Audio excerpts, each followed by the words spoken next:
Oh, hello. Please, no. No, don't get up. Pleased to meet you. My name is Newton. Newton Fright. When it comes to most things, truthfully, I'd rather not, if given the option. No, not that I have a problem or anything, it's just things tend to go awry when I get involved, so I'd rather not. Understand? And now you want to know about my past. Which past? No, I mean I have a witch past, as in I was raised by witches. Have I mentioned I like puns?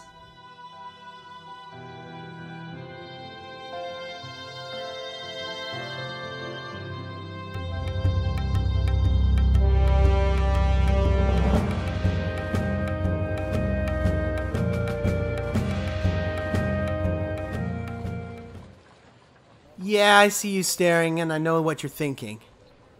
Like I'm some savage beast.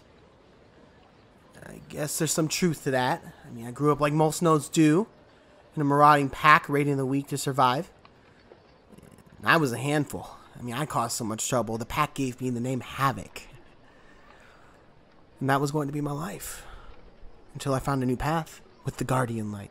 I still feel all those primal urges the way I did before, but now there are these new desires. The desire to protect. So keep staring if you want. I just may have your back one day. And maybe you'll see me in a new light. A Guardian Light.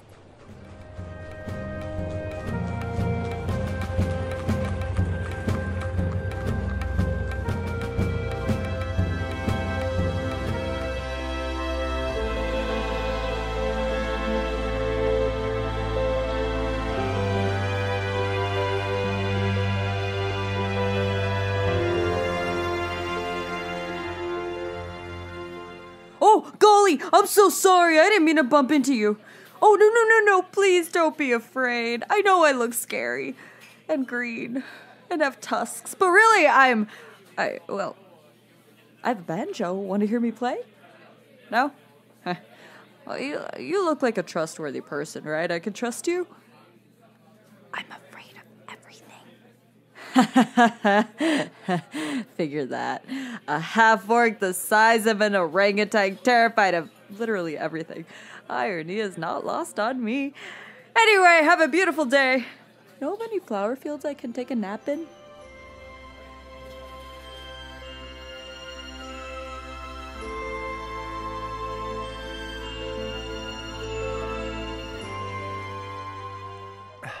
Thanks for the drink, stranger. Where'd I learn how to play like that? My muses rent their abilities for the night. Their price is undivided attention and rivers of ale. Where am I from? I'm from the echoes of Yukon with a broken voice, the wandering melodies of Jack's Polaricide, the breath between Herod McQueen's finishing note and thunderous applause, the pull at your belt from a too heavy money pouch. Mine's not tugging too hard at the moment, but please, ask me more personal, probing questions. Will I come to your party? Yes, I've heard of your carousing. Did I hear right that you woke up drunk with... Oh, it's happened before? Oh, I'm sure the priest didn't mind at all. But let me ask you this. Do you know the name Gaad? Never heard of him? Good. Well, I will come play for you and your rich friends. It would be your pleasure, I'm sure.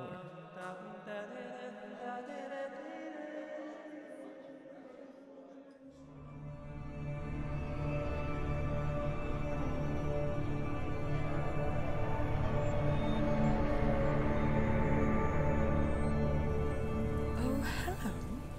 Aren't you beautiful? I'm Ezra. Bess. Lovely to meet you. Please don't touch the hair. It is as luscious as it looks, but we're not that close yet, darling. Oh, you're here for one of my parties. I'm afraid I haven't thrown one in quite some time, actually. I wasn't aware there were still people around that used to go. Well, it's always good to see a friendly face, and such a pretty one at that. Who knows? Maybe another party will be in the near future. Yes, yes, I'll be sure to invite you. Ta-ta now.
Hello, everybody. Welcome to Character Player, where story is the real DM.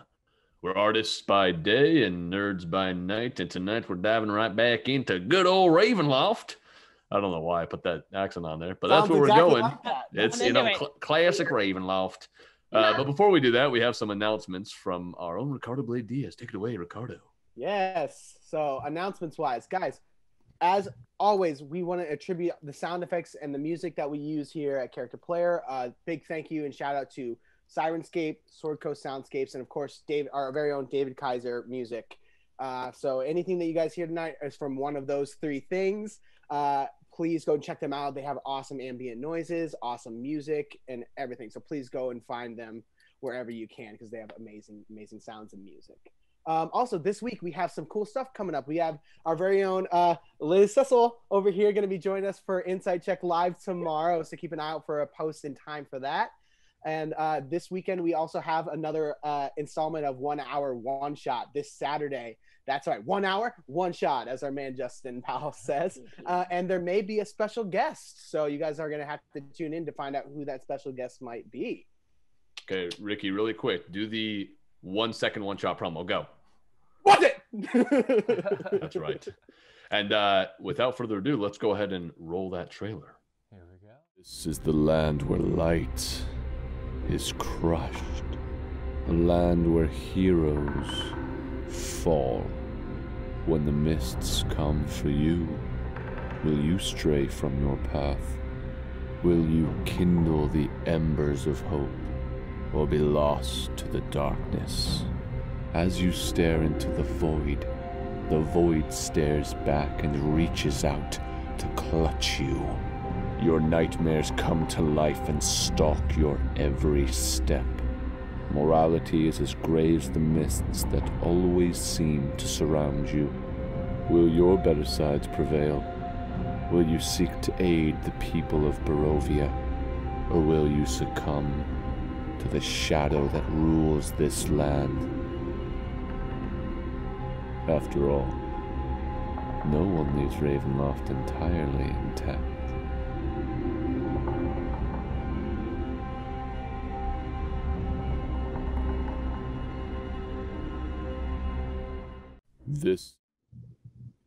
And welcome back.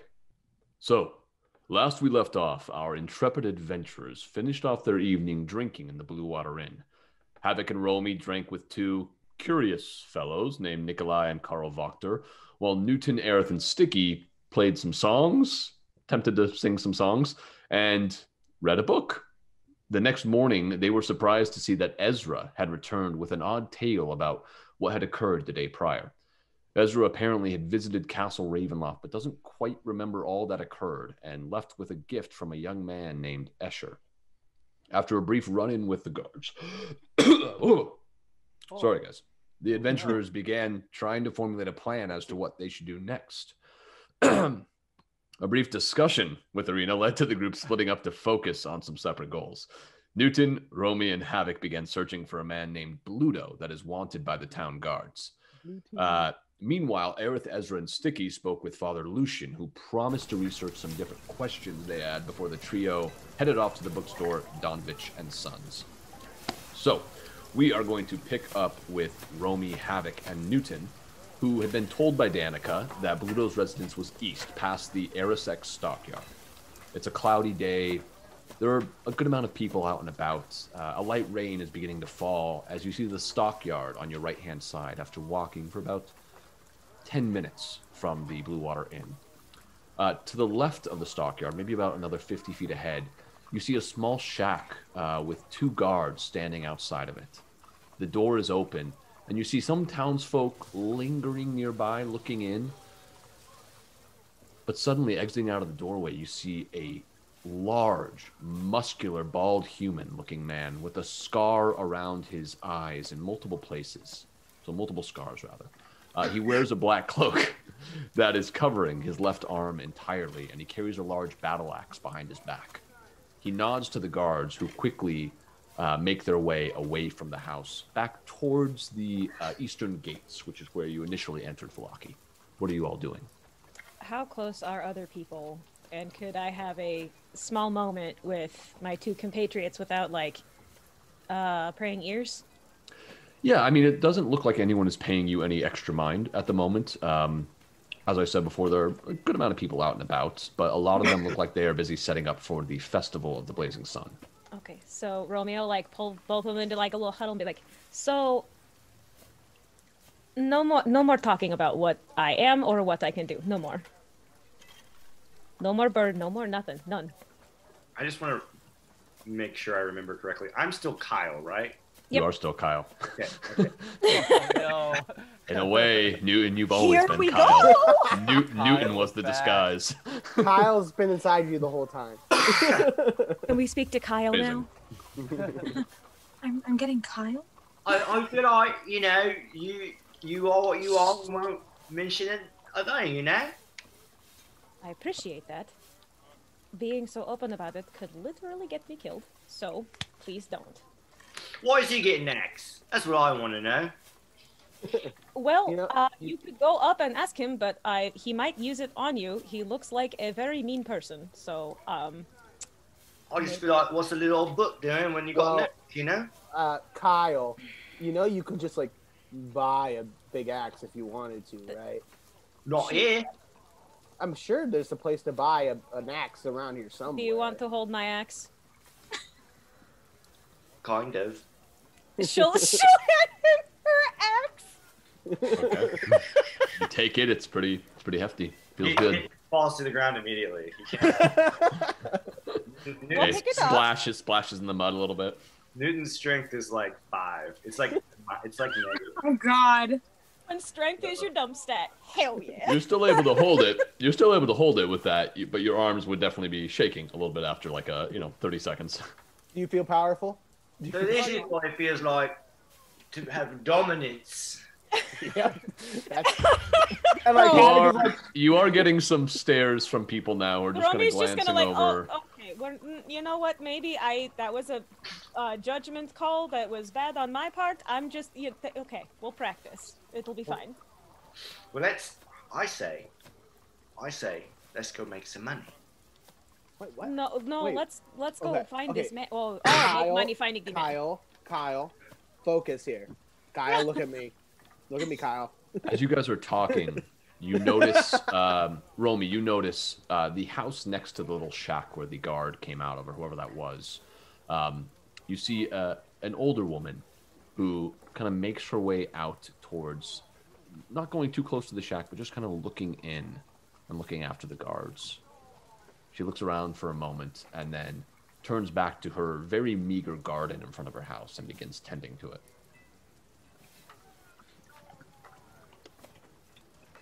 So, Kyle, look at me, Kyle. Just like leaning over as they're like interacting. No, both of you, shut the fuck up. Come on, let's go. What's that old lady doing?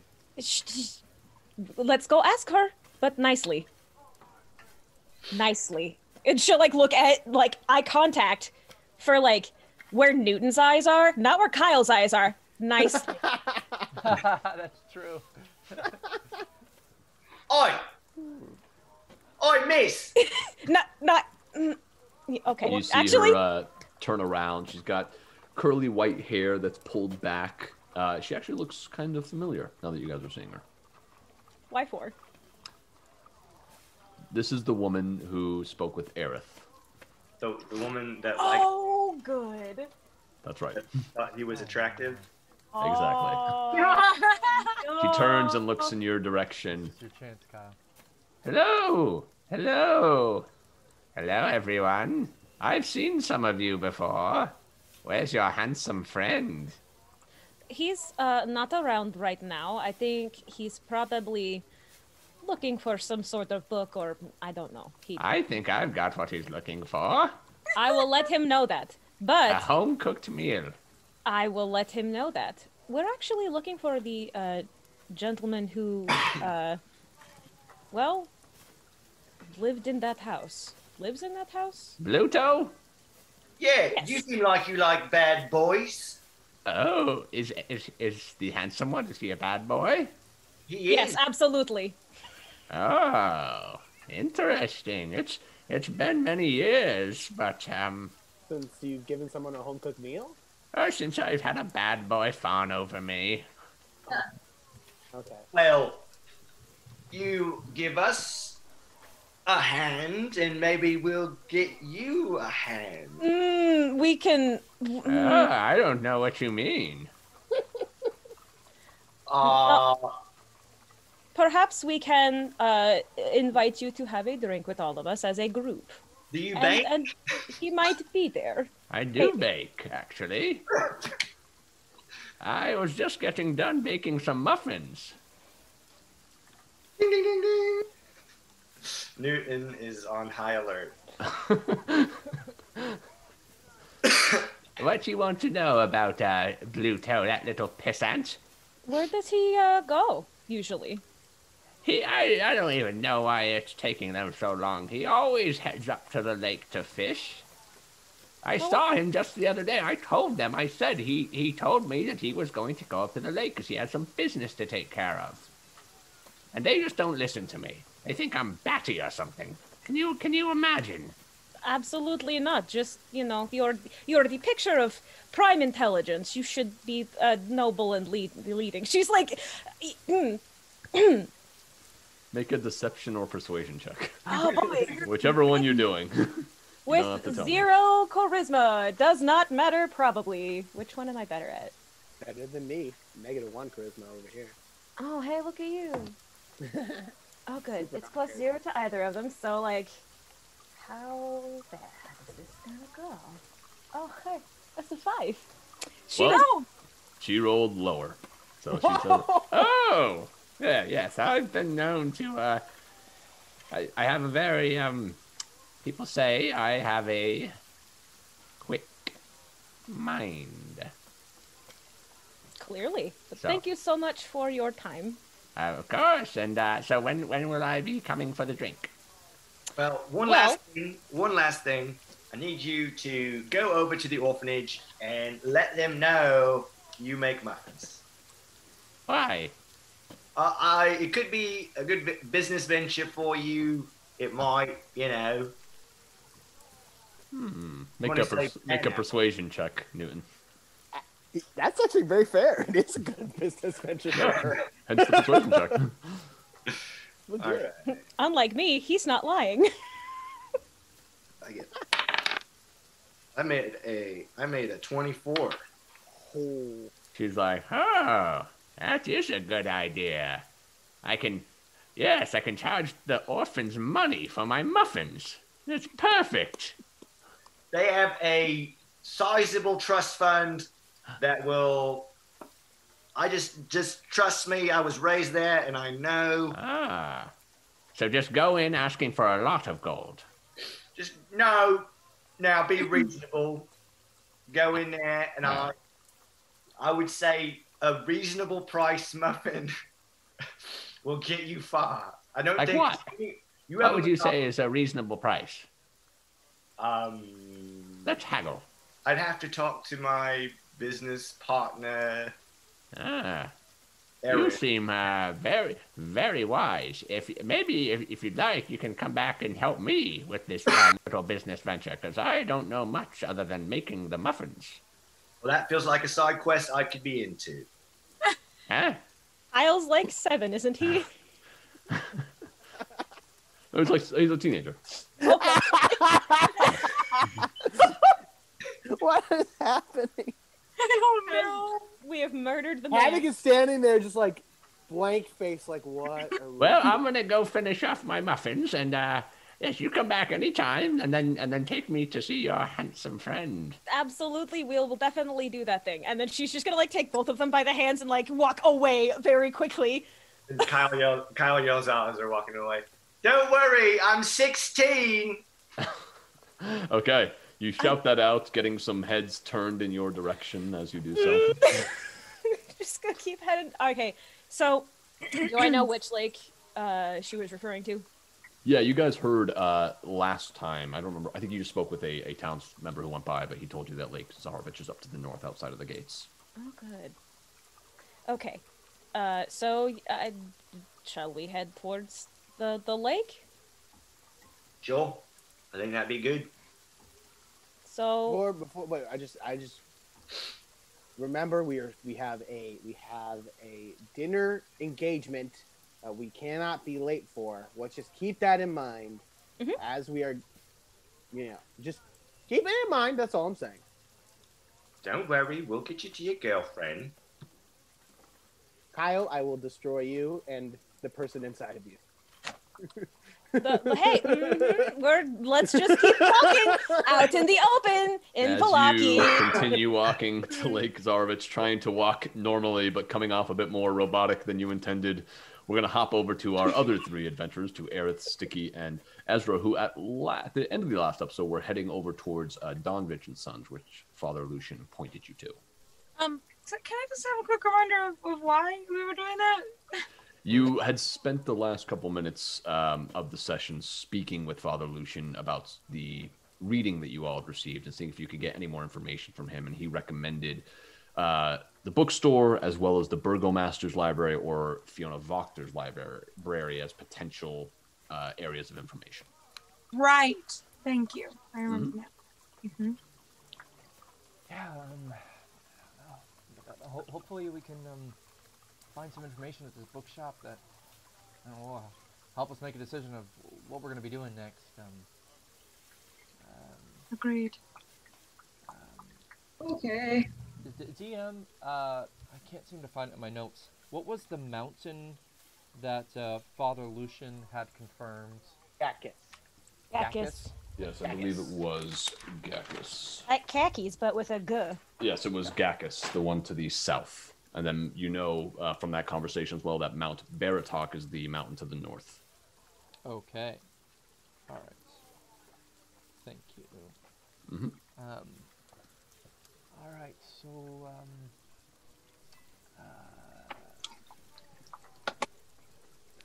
it's been a while since I've been to a bookshop. I'm sure this is going to be unlike any bookshop we've been to before. Do we?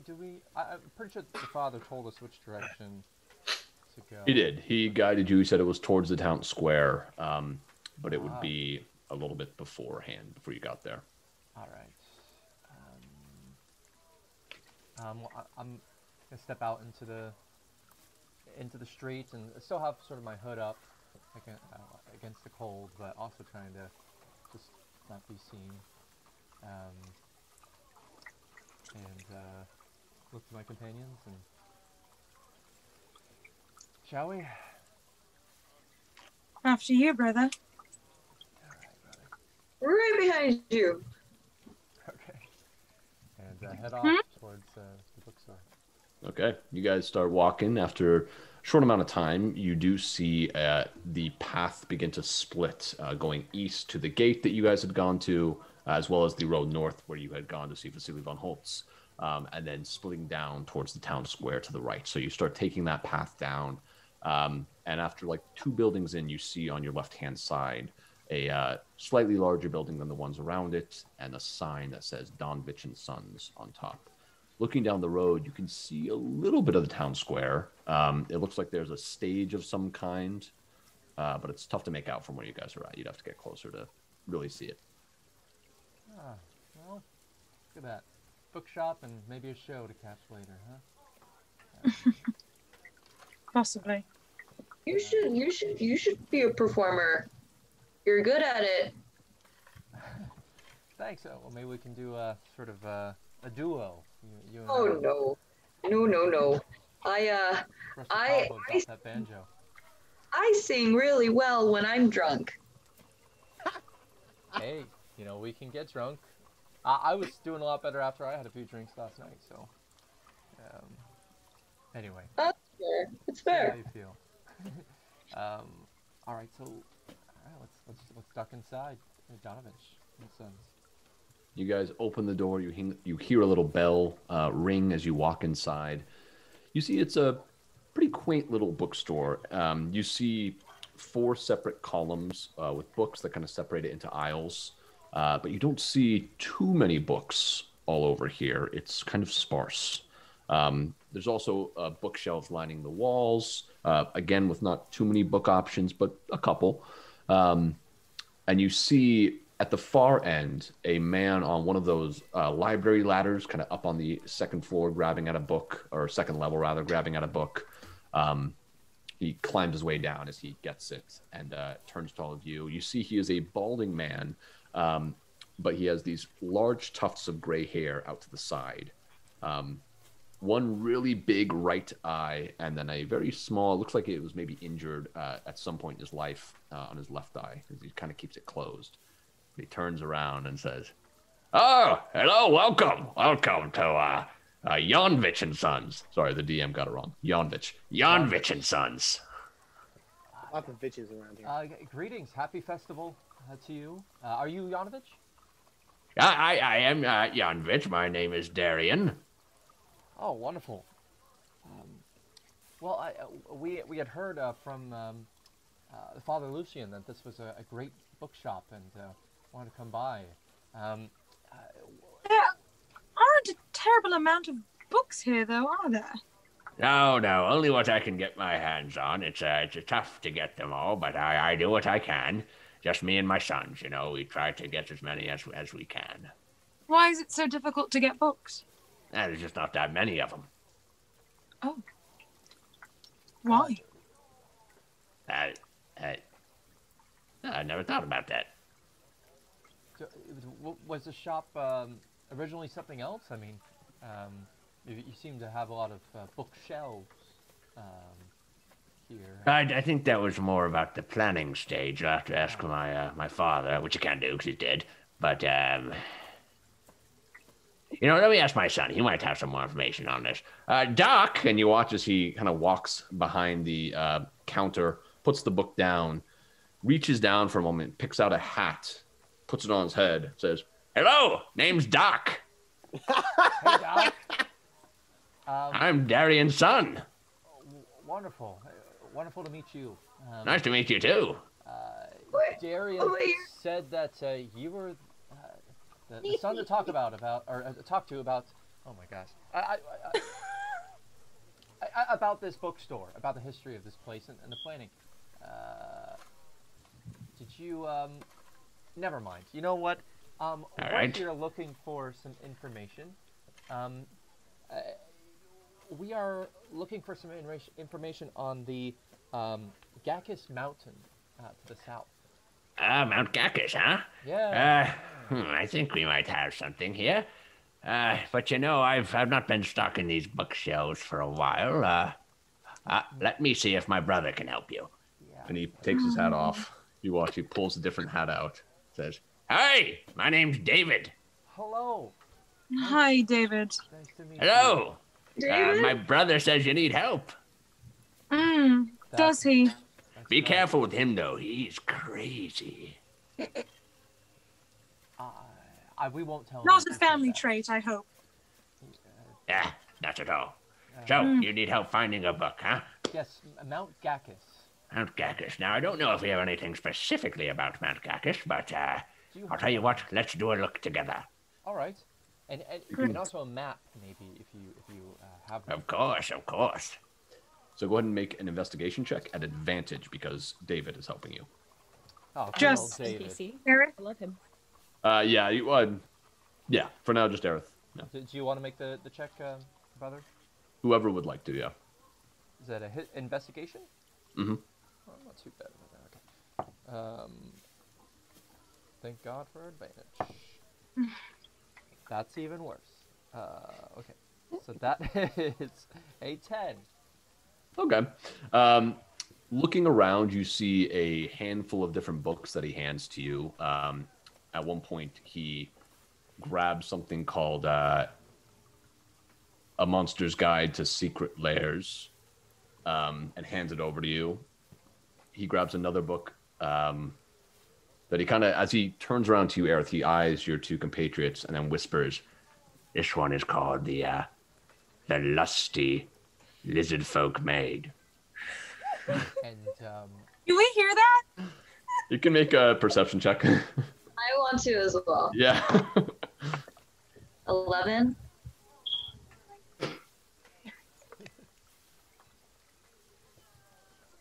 Dirty 20. With an 11, Stiki, you don't hear what he says, but you do hear this just change in voice that he starts to whisper to Aerith all of a sudden. You definitely hear the lusty maid. Ezra would just, "I'll take that one, thank you," and plucks it out of his fingers. Yeah, I like your style. Looking forward to perusing that one. But David, I'm guessing beyond these being just choice pieces of literature, you're giving these to us because they're relevant to the mountain of the Gacchus? What? This. Can you point to me where it has any information on Mount Gacchus? Mount Gacchus? Oh, we don't have any books specifically relating to it, but let's see what we can find. Great. He grabs a book off of the shelf and turns around to hand it to you. He says, "I think this might have some information that could help." He hands it to you. It is called A Topographical Analysis of Barovia. Thank you. While they're doing this, Ezra's flipping through the Lusty Lizard Folk Maid. How many lizard boobies are there? Okay. As you flip through, you see that it seems to be a tale about a lizard folk warrior who's a part of a tribe of some kind. As you kind of flip ahead another 50 pages, you see that he clearly has met some outsider to the tribe that the tribe doesn't approve of. But he has to decide whether or not he's going to sacrifice the tribe for his lover. Stiki looks at David and says, "Why are you, your brother, and your father all the same age?"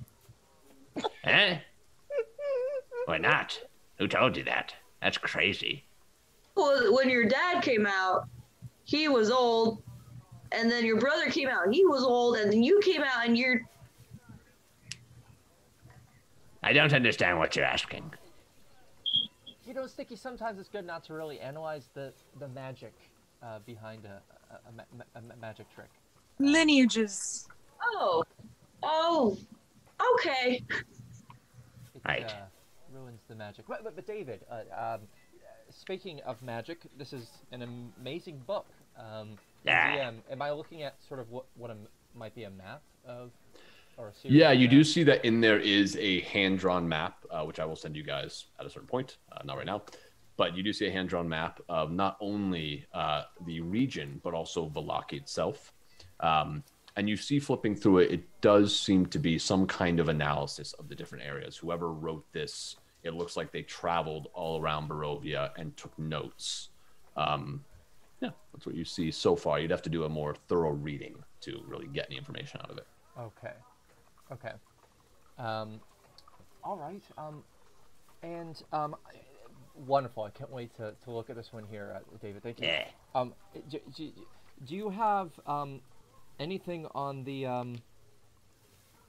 actually, you did hand me this book on Monster's Guide to Monsters' Lairs. Is that because there is a lair under the mountain of a monster, or is it just a good read? I just thought it'd be a good read. Ah, of course. Gotcha. This one's rather good. You should borrow it sometime. What's it about? About this very dashing warrior who swoons over a maiden and has to choose between his tribe or her life. You, I got one for you. He points to you, Stiki. Let me see here. And he starts climbing up the ladder again. Reaches really far for this one on the top shelf. Pulls it down. Yes. This is called 50 Shades of Goblin. Cool. I like colors, and then he takes it. I love it. David, yes. You're such a wonderful bookseller. You've gotten a book for each of us. You really... Tell my father that. I need a raise. I will when we see him next. David, do you know anything about the Dragon's House of Treasure? Have you heard anything about that, or might there be a book here that might put you in the right direction? I have not. Or a Sword of Sunlight? A Sword of Sunlight. Also, I have not.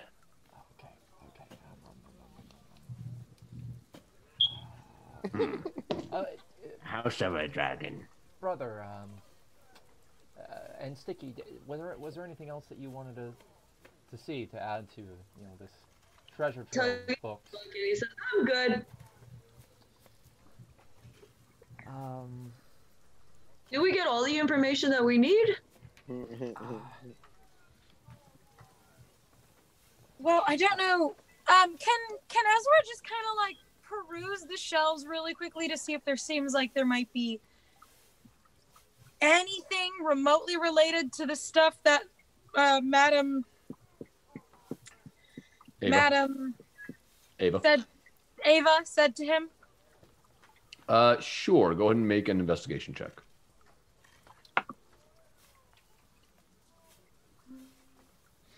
Oh, 7. You don't find much. One book does catch your eye, just from the title, because it's called Our Friend the Cactus.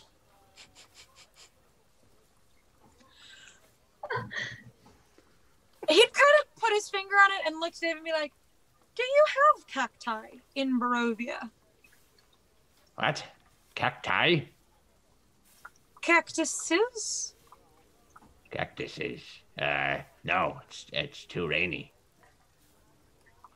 He'd pull it out. Okay. And I open it up. He'd kind of, I think without reading it first, he'd kind of open it and give it a little shake to see if anything falls out of it. Okay. You shake it. Nothing falls out. And then he'd kind of look through it. Okay. Looking through it, it looks to be like a guide to maintaining plants in an arid environment. Huh. Odd. He puts it back. That was me doing the sound effects and putting back the book. Hey, you read it, you buy it. I dig it. I'll ask David before we conclude our business here. Can I just peruse the stacks that you have? Peruse away. All right. So I take those books and kind of put them under my arm, and I want to look. And not asking him, but I want to see if there's anything on vampires or like on or like anything about the woods of around Barovia, like what to expect out there, or any sort of creatures or. Okay. Go ahead and make an investigation check. Okay. Oh man, 11. You don't really find anything looking around that you think would work for that or would have information about that. No titles at least spring out that make you think there's information in there. If anything, you think maybe the book you already have might have some info on that. Okay. Considering it, the first page of it talks about the author saying they are traveling across Barovia to understand the land. So, if anything, you think that would be the best bet from what you've seen so far. Got it. Okay. Then I will go back up to David. Well, I believe my companions and I, we are very happy with these selections. What's the damage, as they say? I'll have to get my father for that. And he takes off his hat, comes back up. Good. Hey, did my son help you out? He did. You should give him a raise. Give him a raise. He would tell you that. Hello. Hello. Again. We're all finished here. What's the amount that we owe you for these fine selections? So what books are you going to get there then? The topographical analysis? Yes. The Monster's Guide to Monsters' Lairs. Okay. My brother's going to be getting the Lusty... The lizard folk. The Lusty's Lizard Folk's Maid. The Lusty Lizard Folk Maiden. And then Steve holds out his book and says, and this one, 50 Shades of Goblin. Okay. Okay. And then he hugs it again. That will come out to, let's see, the topographical one, that's the most expensive. That's a gold, and every other one is 5 silver. All right, here you go. So that would be 3. That'd be 2 gold, 5 silver. Yeah, thank you. So I hand that over to him. Thank you kindly. And be sure to check back in from time to time. We have people coming in to almost use it as like a book exchange type thing. So we might get some new books. Oh yeah, absolutely. You know, here's another 5 silver to help with replenishing the shelves here. Thank you very much. Thank you so much. Really appreciate it. Yes, you have a good day. And be sure to say hello, say goodbye to David for us. Thank you so much, Tyrion. I will. Oh, and Doc as well. Yes. Yes, Doc and David. I think it was Daniel, actually. Darian. Goodbye. Goodbye. Bye. And you guys head back out into the rainy streets of Vallaki.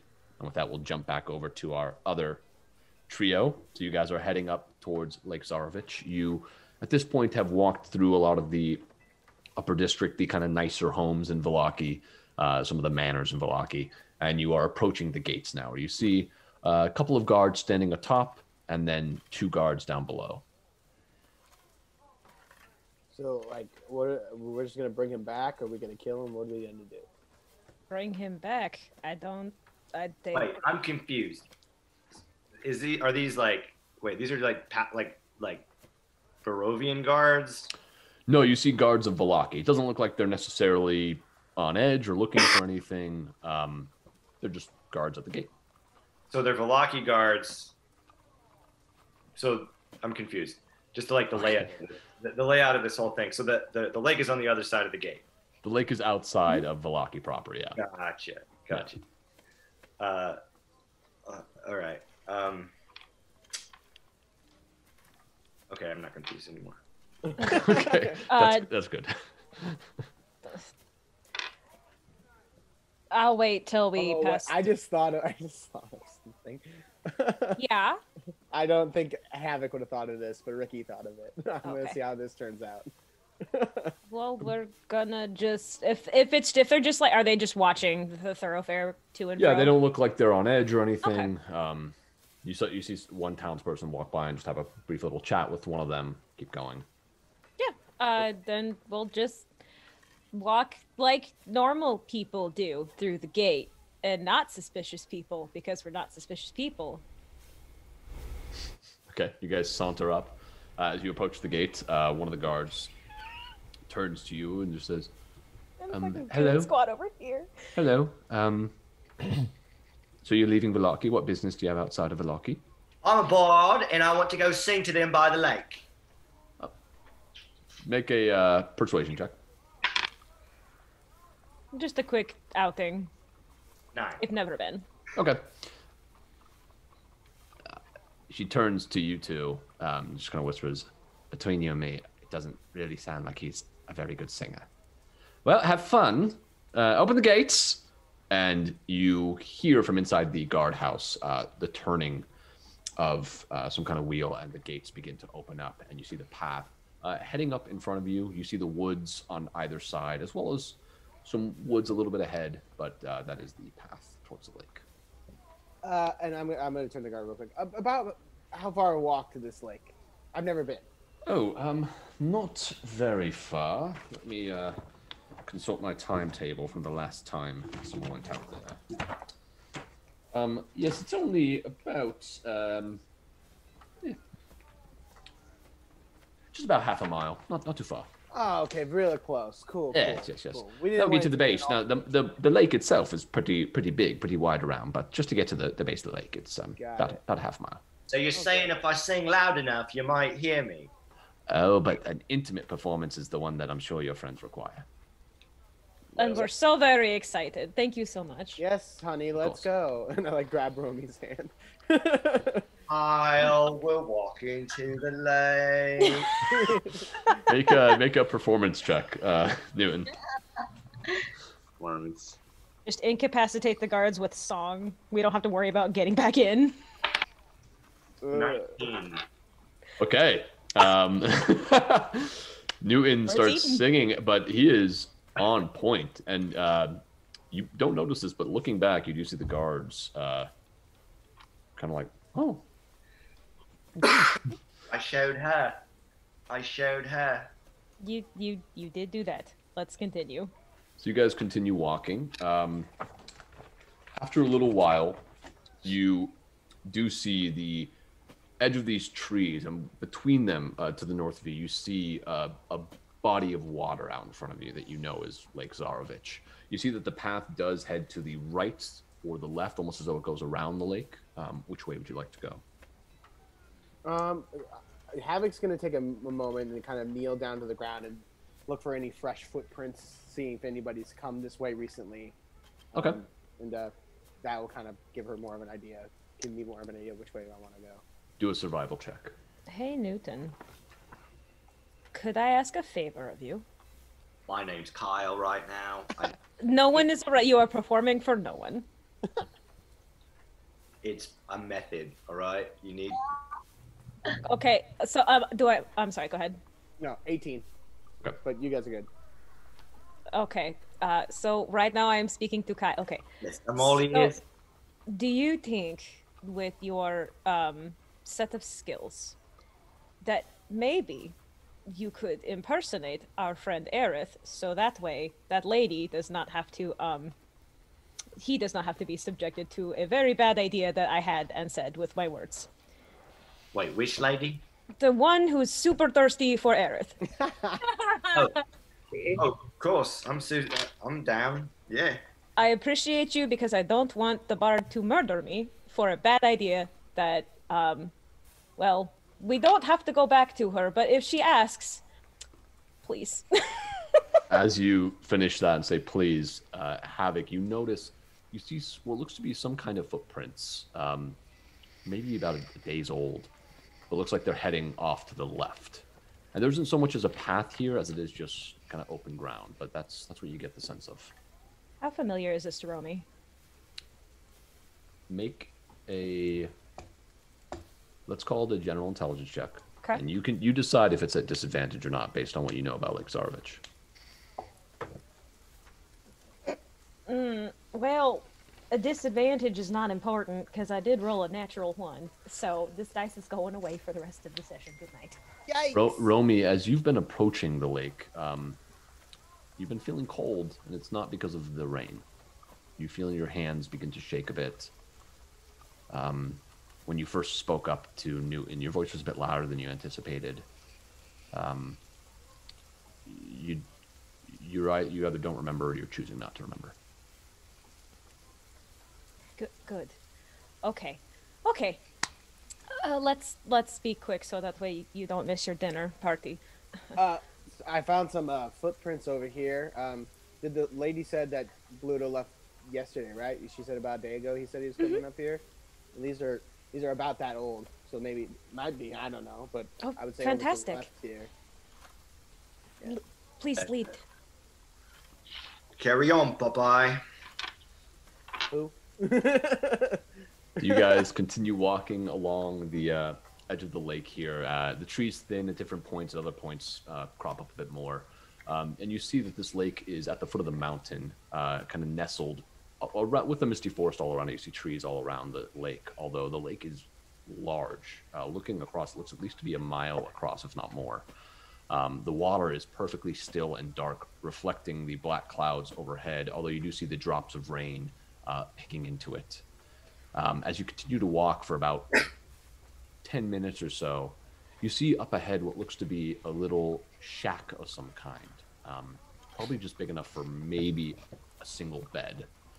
You also see a dock extending about 8 feet into the water. A dock? A D-O-C-K. And there is a different dock. And there is a little canoe that is tied up to it. What do you guys think? You guys think this is the guy? This seems promising. We can always just knock on the door. Well, yeah, but if he's a fugitive, is he gonna come with us? I don't think so. I would. I mean, I feel like between the three of us, we have enough prowess to incapacitate one person. Okay. You think maybe Bluto likes the ladies? You know, I don't want to make an assumption. I don't either, but I'm curious as to what you... Please continue with this train of thought. Where are we going? It's a classic trap. It's a damsel in distress, you know. You send one person in as a damsel and then, you know, they canoodle and we swoop in. Are you, okay, wait. What? I need clarification because I'm a woman. Romy. I know. Here's the question: are you wanting to be the woman? I mean, if necessary, but you just presented it like you wanted to be the damsel. No, we have two beautiful damsels here already. I look at Romy. Oh, I was so hoping, Kyle. You've broken my heart. Why don't we just knock on the door? If there's a packet. 3 people come rolling up there, you know, they're like, oh, we're going to get you. But if it's just a beautiful damsel with an axe, you know. Do you want to hold my axe again? I mean, maybe you should let Havok hold your axe, and then... I have my own. Lightning courses across the sky. In the brief flash, go ahead and make a perception check, everybody. Romy jumps. Like, she's already, like, on edge, and she jumps. Yeah, Romy, make yours a disadvantage. Well, all of my dice are rolling like garbage, but I did roll a 2, so I don't think I'll be able to pull that out of anything. And Newton? 19. Havok, what'd you get? Sorry, I didn't hear it. 9. Okay, Newton, with that crack of lightning, you just turn your head out to the lake, and looking out about 100 feet in this dark, overcast day, you see another canoe on the water. And there's a figure inside of the canoe who's paddling it.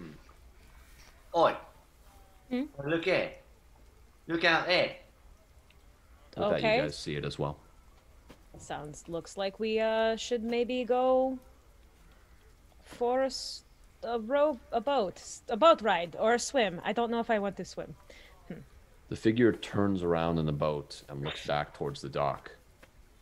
As he does, you watch as he puts the oar down, and he grabs something that you didn't see before, but a bag that he starts raising up above the water. And as he does so, you see in this large burlap sack frantic movement Can Romy duck behind Havok and turn into a raven and fly out? Sure. As you go behind Havok and start turning, and you start emerging above him, you watch as the man drops the sack into the water. Okay. About far out was this person doing that? He's about 50 feet or so. Oh, perfect. Shenanigans. So, what are you guys doing? Okay. Right now, the sack is currently on the surface. You still see movement. I immediately start sprinting down the dock, and I'm going to jump. And as I'm trying to get to this person as fast as I can, I'm going to cast Misty Step to get 30 feet out into the water. And Awesome. Then Nice. out. And Okay. Swimming. So Havok jumps, and you see this Newton for a moment. Havok's in midair, and then all of a sudden, just 30 feet ahead. You land in the water, Havok. It's cold. It feels just kind of grody as you start swimming through it. Go ahead and make a athletics check. That's going to be a 18. 18. Cool. Good to know. I'll get back to you in a second. Romy, so you just started flying as you saw Havok jump in. What are you doing? I want to fly out to the to where this is happening. As a Psi warrior, I have telekinesis within 30. Just to be clear, did you take off your clothes? Because that would take some time to do so. Take off your armor. No, it was just like everything just fell to the ground. Okay. But I am. Now I'm all jittery because we're doing an action thing. So, there's a telekinetic movement. You can move an object or a creature with your mind as an action. You can move one willing creature or a creature up to 30 feet to an unoccupied space. Can I do that and bring that, like, basically just, like, take the sack, and since I see that Havok is headed that way, and basically, like, throw it to her? You can. So the creature has to be willing? Well, it could. I think it's like a contested thing. I can send you the actual, like, well, let me link, know. but- I'm going to check with Newton. Let me know exactly what it is, and then we'll deal with that. Newton, what are you doing as you see Havok jump into the water? I think Newton's a little he's like confused. He doesn't know what's going on. Okay. And it's not like he has a whole lot in his gamut to other than like attacking this guy, which he's not really sure what's going on. So he's just going to kind of let this happen. Okay. So Newton kind of has, in 6 seconds, thinks like, I should go. No. All right. It does have to be. I just think he's like, that water's cold and they got this. It does have to be willing, you said? Mm-hmm. Okay. You try to use this on whatever this thing is inside the sack, but you sense resistance. Shit. You just get the sense that, this whatever this is doesn't really know everything that's going on. It just felt some weird, like, telekinetic thing, and so it's not really vibing with that. Okay. But with your roll, Havok, you are able to swim in just as the bag dips under the surface. You reach down and you grab it and pull it up so that at least there's air. You hear from inside. Don't worry, I got you. I'm getting it to the shore. Okay. As you start to try to swim back, the man takes an oar and smacks you over the head, or tries to smack you over the head. Does an 18 hit you? An 18 does hit. Okay. You take 6 points of damage as he slams it into your head. Yeah, he slams it into your head. Go ahead and make a strength saving throw to see if you still hold on to the sack while you're swimming and getting hit. And okay, not a high DC, but 10 didn't roll very good. That's okay. It wasn't a high DC. So you just lose it for a moment. It starts to dip underwater, and as you kind of regain your consciousness for a moment, you reach back down and grab it, pull it back up. You still have it. I'm gonna turn and I'm gonna just growl at this figure. Okay, make an intimidation check. Come on, this dice has been rolling pretty good. Oh yeah, that's pretty good. Intimidation plus 0, 17. Okay, he does seem to recoil at that. And Romy, at this point, you are pretty much right overhead of what's going on here. You just saw Havok get hit and grab the bag again. You saw the man kind of recoil. I saw him get hit, right? I saw him get hit. You did. Can I cast Vicious Mockery? What's the range on Vicious Mockery? I think it's 60 feet. Maybe? It is 60 feet. Cool. Yeah, then you can. You have to move up a little bit on the dock, but you just take a couple steps forward and you can definitely cast it. What are you shouting to this man? I just yell at the top of my lungs, "Oh, not!" Or not. All right. Ding. That is a failure on his part, so go ahead and roll damage. The D4, right? Yes, I believe it's just a D4 still. Yep. 4, baby. Okay. The man recoils from you, Havok, then grabs his head as he drops the oar back into the boat, shaking it off for a moment. Romy, it's you. What are you doing? I'm gonna rake at his stupid little eyeballs with my little bird feet. Okay. Go ahead and roll the hit. Technically it says beak attack, but I feel like it's probably the same. Ooh, whenever we're fighting, I roll okay. So it's like an 18 plus like 7. Make a quick, before we count that, make a wisdom check for me. Oh. She is not wise. 10. Okay, so roll your attack again. This is disadvantage. Okay. Okay, that's 14 plus 7, 21. Okay, yeah. With that, you are able to shake off this brief moment of something.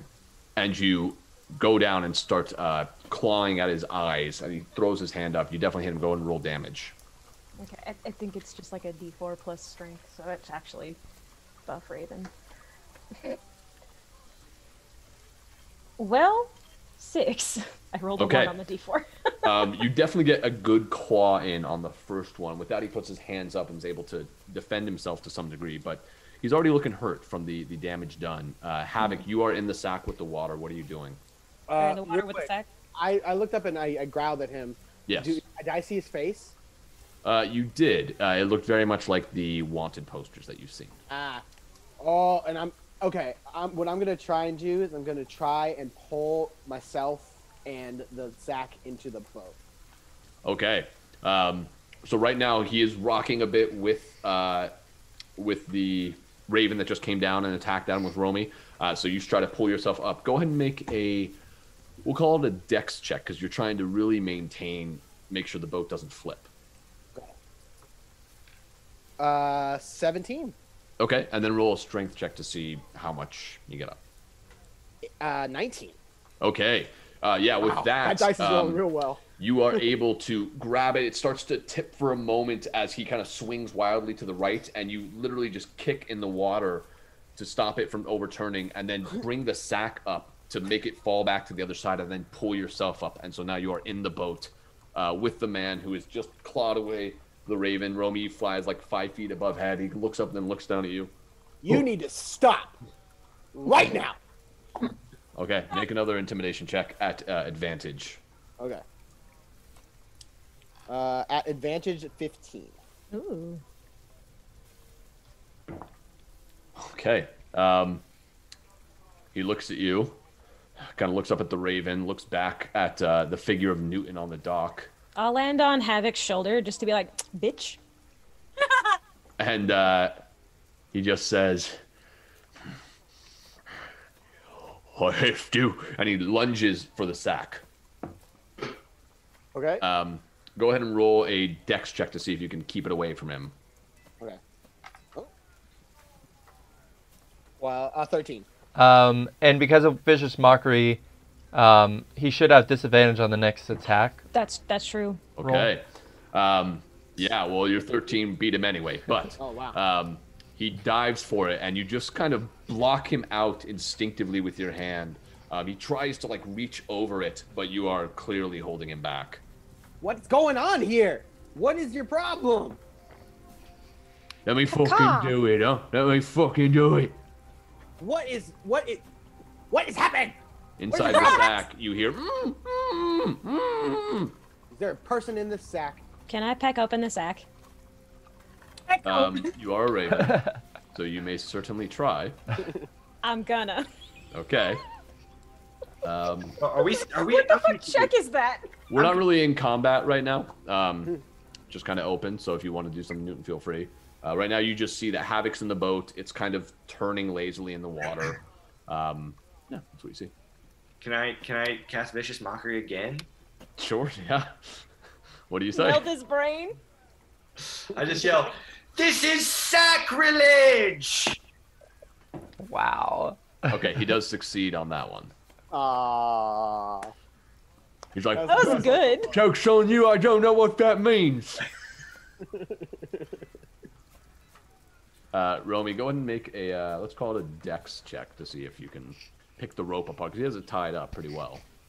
And I am a bird. You are a bird, yes. I got a natural 20. Yeah! You kind of bite onto the cord where it's all tied up, and you just pulling it away with all your might. You flap your wings, and with that, you are somehow able to pull the knot loose. And it opens up, the sack falls down. You kind of notice this as well, Havok, and turn around. You see a little girl inside, maybe 8 years old. She's got short black hair and brown eyes. She's currently gagged at the moment and tied up. What? I deserve second chances! Newton, I would say you probably can't see what just came out of the sack. Yeah. You need to explain yourself right now, or this is not going to go well for you. I had to do it. Let me do it. Who says you had to do it? He's lunging again. He's not answering him. Is he going after the child? Yeah, he's lunging after the girl. Will I be able to use my cleric domain to impose disadvantage on that? Sure, yeah. Okay. That still beats her armor class, which is a 13. Okay. So he tries to lunge past you, and he does get his hands around the girl again and starts trying to shake her over to the side. Okay, I'm gonna attempt to just with like the base of my mace just clock him in the back of the head. Okay, go ahead and roll the hit. Non-lethal. Okay. That's gonna be probably not gonna hit 12. It does. He doesn't really have any armor on. So he's just kind of tipping her over the edge once again, and you clock him in the head. Damage. Yeah, roll damage. I didn't expect that to hit. I apologize. That's okay. It's gonna be 1d6. That's gonna be 6 bludgeoning damage. Okay. How do you want to knock him out? Oh yeah. So as he's like going to like pull her over, just kind of with the bottom of my mace and like this big kind of block that's there, just like right at the base of the neck and just conk him out. Okay. With that, he slumps over and tips himself, starts sliding into the water. All right. It is easy enough. It's easy enough to grab him. You pull him back up, Newton. You see these silhouettes of your friends. You saw him just get struck as the rain continues to fall. And with that, we'll jump back over to our other trio. So you guys just stepped out of the bookstore. The streets are rainy still. You see the town square off to your left. You know the path back to the church or to the Blue Water Inn is to your right. Well, that was interesting. Yeah, well, I'm interested in doing some reading, or, you know, I do kind of want to see what this festival is about. You know, they said that they're able to keep the devil at bay, and I wonder if this festival has something to do with it. Now, I kind of want to see if it can help us at all. You know what I mean? What were the specific words they used? That the devil has never made it inside these walls of Barovia, and I think the guard said that that the festival or like the mayor had something to do with it. The leader of the town. I don't know. Well, we do still have dinner tonight. Don't forget that. That's right. Yeah. About 2:30 in the afternoon at this point, just so we're all clear. When is the festival? You guys remember being told when you came in, and you got this treatment as well this morning. It's 4 days from now. Oh, it's 4 days from now. Oh, it was 5 days from now yesterday, so now it's 4 days from now. Oh. Well, People are setting up, from what you can tell. It still looks like even people around you look like they're carrying bundles of twigs. You see a lot of people setting up.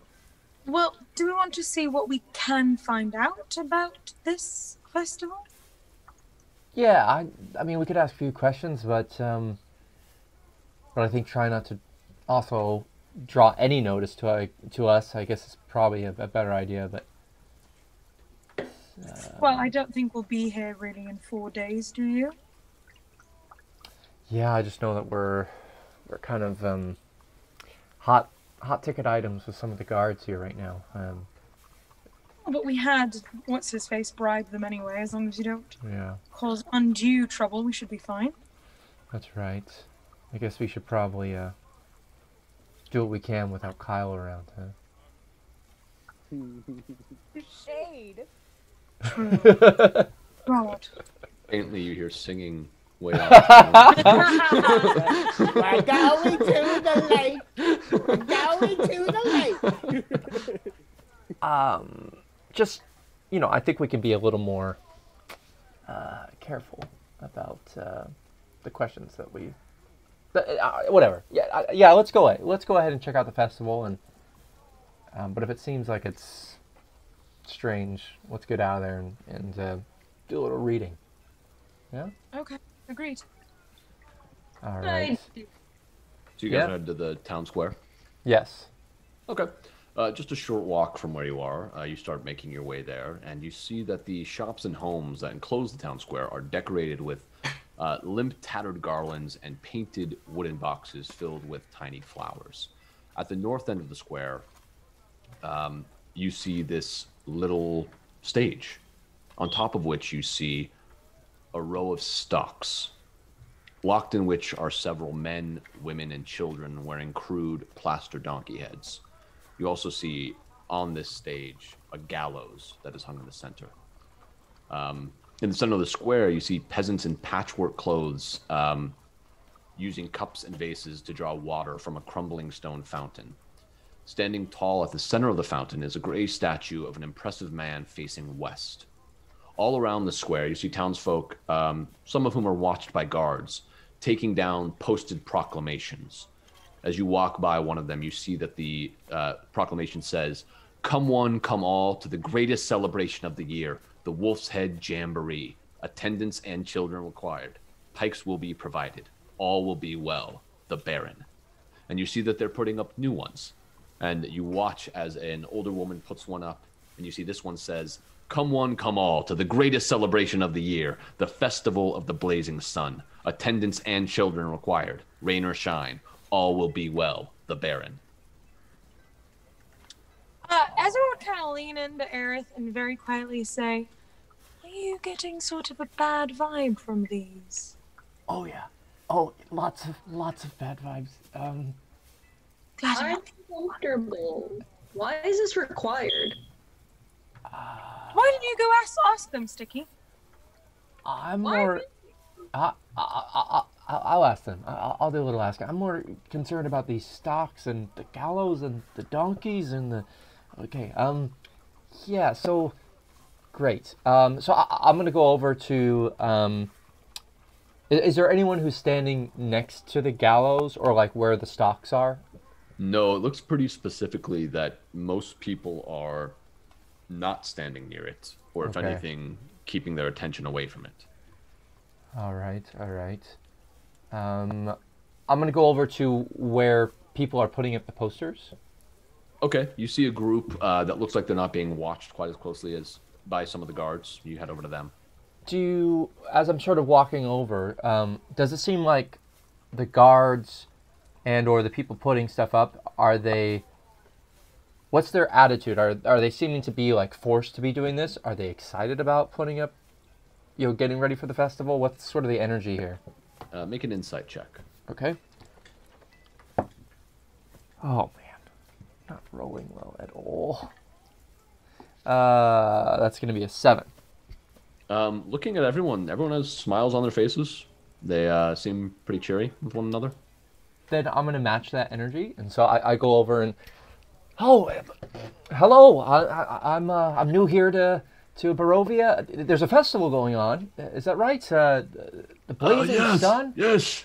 Yeah, there is. Hello there. Would you like to help us at all? Sure, yeah. What is this festival about? Yeah, and I'll like go over to one of the posters and try to help put some up. Yeah, this kind of taller man, almost like abnormally tall, towering over you a bit, but very gentle as he looks down at you with kind of small blue eyes and just says, "Oh yes, this is the Festival of the Blazing Sun. We're celebrating the Morning Lord and sunlight and such." Oh, sunlight, and I'm sure there will be music and different activities. Music and games. Looks like there's some theater going on, like a performance of some sort on the stage here. Costumes. No, it's not a performance. That's not part of the festival? Make a deception or persuasion check, whatever you kind of feel like you're vibing with. This would be a disadvantage. Natural 20. I would like to note Ezra is being particularly quiet. Natural 20, but it's a disadvantage, and of course, I roll 8. Second natural 20. But my deception is pretty great, so that's going to be a 16. Okay, his smile looks a little bit strained for a moment. No, those are actually, rule breakers. Not part of the show. Oh, people that weren't too excited about the festival, didn't really get the. I don't know what everyone was for, why they're all up there, but they broke the laws in some way, and so they were placed up there. Best not to ask too many questions about that kind of thing, you know. Gotcha. Oh, okay. Well, is there anything I can do to help with the festival? Yes, if you'd like. We have some people who are setting up a nice little wicker statue of the Burgomaster. If you'd like to perhaps help with that in the center of the square that the guards will be watching over. And DM, now that I'm sort of talking with him, do I get now that, this completely forced sort of make smile and joy? And okay. Yeah, make another insight check now that you've been talking with this gentleman in particular. That is an 18. You definitely get the sense that there is some forced excitedness going on from him in particular. Gotcha. And are the guards pretty close by right now? You see a pair of guards that are just kind of making a circle around the whole area. Overall, there's about probably like 7 guards around here, just at different areas. They don't seem like they're on edge or anything. They seem just as happy and chatting with people, but there are 7 guards. I've often heard stories about cities that kept their the positivity and light and sunshine, and it kept away anything that's evil or any sort of monsters. Is that the case here in Barovia? I'm new here. The devil. This is Vallaki, by the way, Barovia. Oh, it's a little bit further away. But Vallaki here, we haven't had anything like that in about 100 years. 100 years? Yeah. Oh my goodness! And on the way here, those woods are pretty. Pretty creepy, I wouldn't know. I wouldn't know, friend. Oh, you stay within Vallaki here? Yeah. Why go outside? Right. And I'm still sort of helping with the posters. What is it that you do in here, friend? Me, I tend to some of the gardens in the north end. There's gardens here? Yes. Oh, well, I'm sure they will appreciate this festival of the blazing sun here. What do you grow? Just whatever they have, whatever they need help with. I mostly tend to the gardens. I do occasional planting, but sometimes they like to do that themselves. All right. Well, thank you so much. I'll be sure to see you at the festival in a few days. Of course. All right. Well, thank you so much, and I'll hand him whatever posters I didn't put up, and I've got to go. See you later. As all this is happening, as all this conversation is happening, Stiki and Ezra, you're a little bit back from them. Go ahead and make a perception check for me.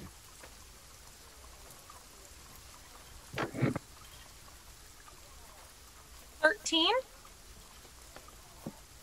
13? 9, so.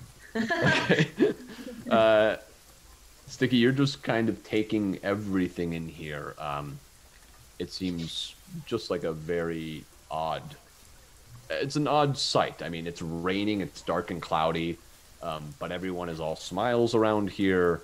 You see the people in the stocks up there shifting occasionally. Just seems odd. As we're looking around, you see a couple different shops. You see one that's called the Cracked Anvil. You can hear sounds of someone working on a forge. And you also see one that says Blinsky's. Where did we hear Blinsky's before? That was on the tag of the doll way back in the first house you guys found in Barovia that Aerith destroyed. It said, "Is no fun, is no Blinsky." I think Ezra would kind of touch Aerith's shoulder and point it out to him. Okay, so Aerith, as you're saying goodbye, you feel this tap on your shoulder. Wait. Oh, God. No. What? Why? Maybe we should check it out? Check out? With that creepy doll? No, I don't, I don't know. Doll is to this place. I don't know how I feel about that. I don't want to go in there. As you guys are talking, you see these two children walk by playing with two little dolls. They look up at you, Aerith, for a moment and just go, huh.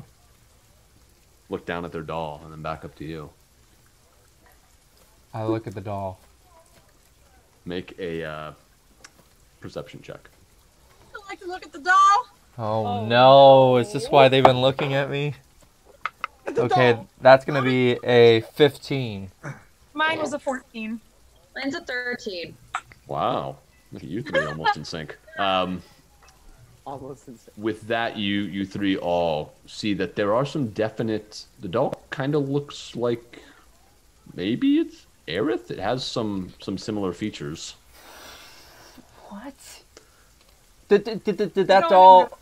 Did it look like me in the mansion? No. You just see like it has the same hair color. It looks like it's wearing... I don't know, a similar type clothes. It looks like it has like a little felt instrument with it. Okay. All right. But you didn't get a good look at it. You guys, with those rolls, you saw these things. You're also feeling a bit antsy. You're not positive.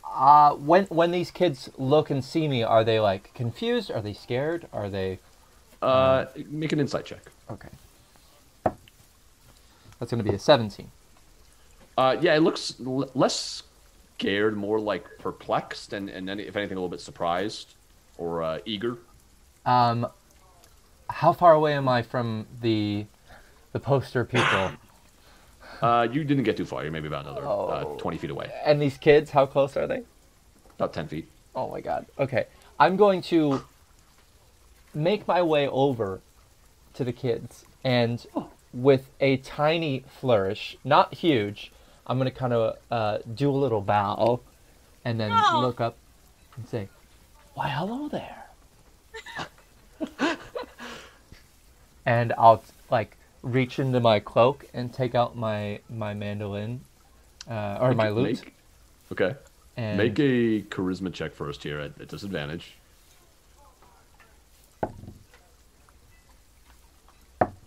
Like weird Cat in the Hat energy right now. Okay, just straight charisma. That's gonna be a 12. Okay, they somewhat recoil a little bit as you pull the lute out. Oh, it's all right. And I'll just play. Hello. Make a performance check at disadvantage. Oh man. Oh. Oh, it's a natural 1. Oh no! As a string breaks. And I'll sort of like, oh well, and I'll pull out a little recorder and and I'll like make another put that one away. make a general performance check for the show you're putting on for these. Okay, these kids. I'm like making it now a shtick that I gotcha. Okay. I gotcha. Okay, so another natural 20, but it's a disadvantage, so that's going to be a 19. Okay. They are digging this shtick, and you see some people turn and look as you're doing it. You see the first guard that turns looks a little bit angry for a moment, but as he sees this shtick you're doing and you're just making the kids laugh, he just and just keeps walking. Yeah. The kids are kind of digging it now. Yeah, and I'll give You're the music man. You're the music man. That's right. And I'll sort of take out my little drum and like proffer it to them to hit it. And I'll sort of hand my drum to one of them and try to basically switch. They're holding the doll out to you. Exactly. You're Oh, the music man. oh, okay. And can I You're see the that music it man. does it look like me? It looks very, very close to you. Not the exact same outfit or anything that upper level of what the heck's going on, but looking at the features, the hair, the ears, very, very similar to you. They have the ears as well. Yeah. Okay. As I sort of look at this and sort of my face drops for a second. And, well, The music man. You're the music man. I'm the music man. He is the music man. What was that? What did he say? Just a little kid saying. The other little kid saying. Oh, okay. He is the music man. And I'll let them sort of play with the drum for a little bit, and make as if I'm going to restring my lute, and sort of look around to my two companions, and just be like, and then like go back to the kids, and then sort of hastily do my lute string, and I take the drum back, give another little bow, and sort of do a little jig away, and hide behind Stiki and do like a little peekaboo with the kids. And as I'm doing that, I'm like, guys, we have to check out that shop.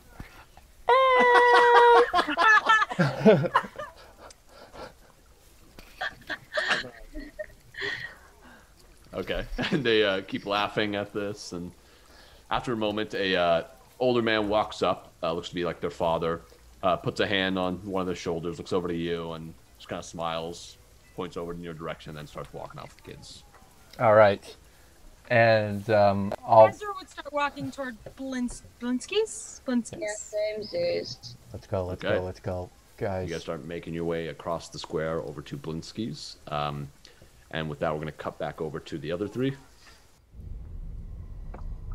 Bashing his head in. Just kidding. He's already on the... So you've picked him back up out of the water, laid him in the boat. What are you guys doing? Little girl's still tied up. I'm gonna, like, fly off to go get my clothes and change before the little girl will notice that the bird became a person. Okay. I guess I'm gonna ungag her.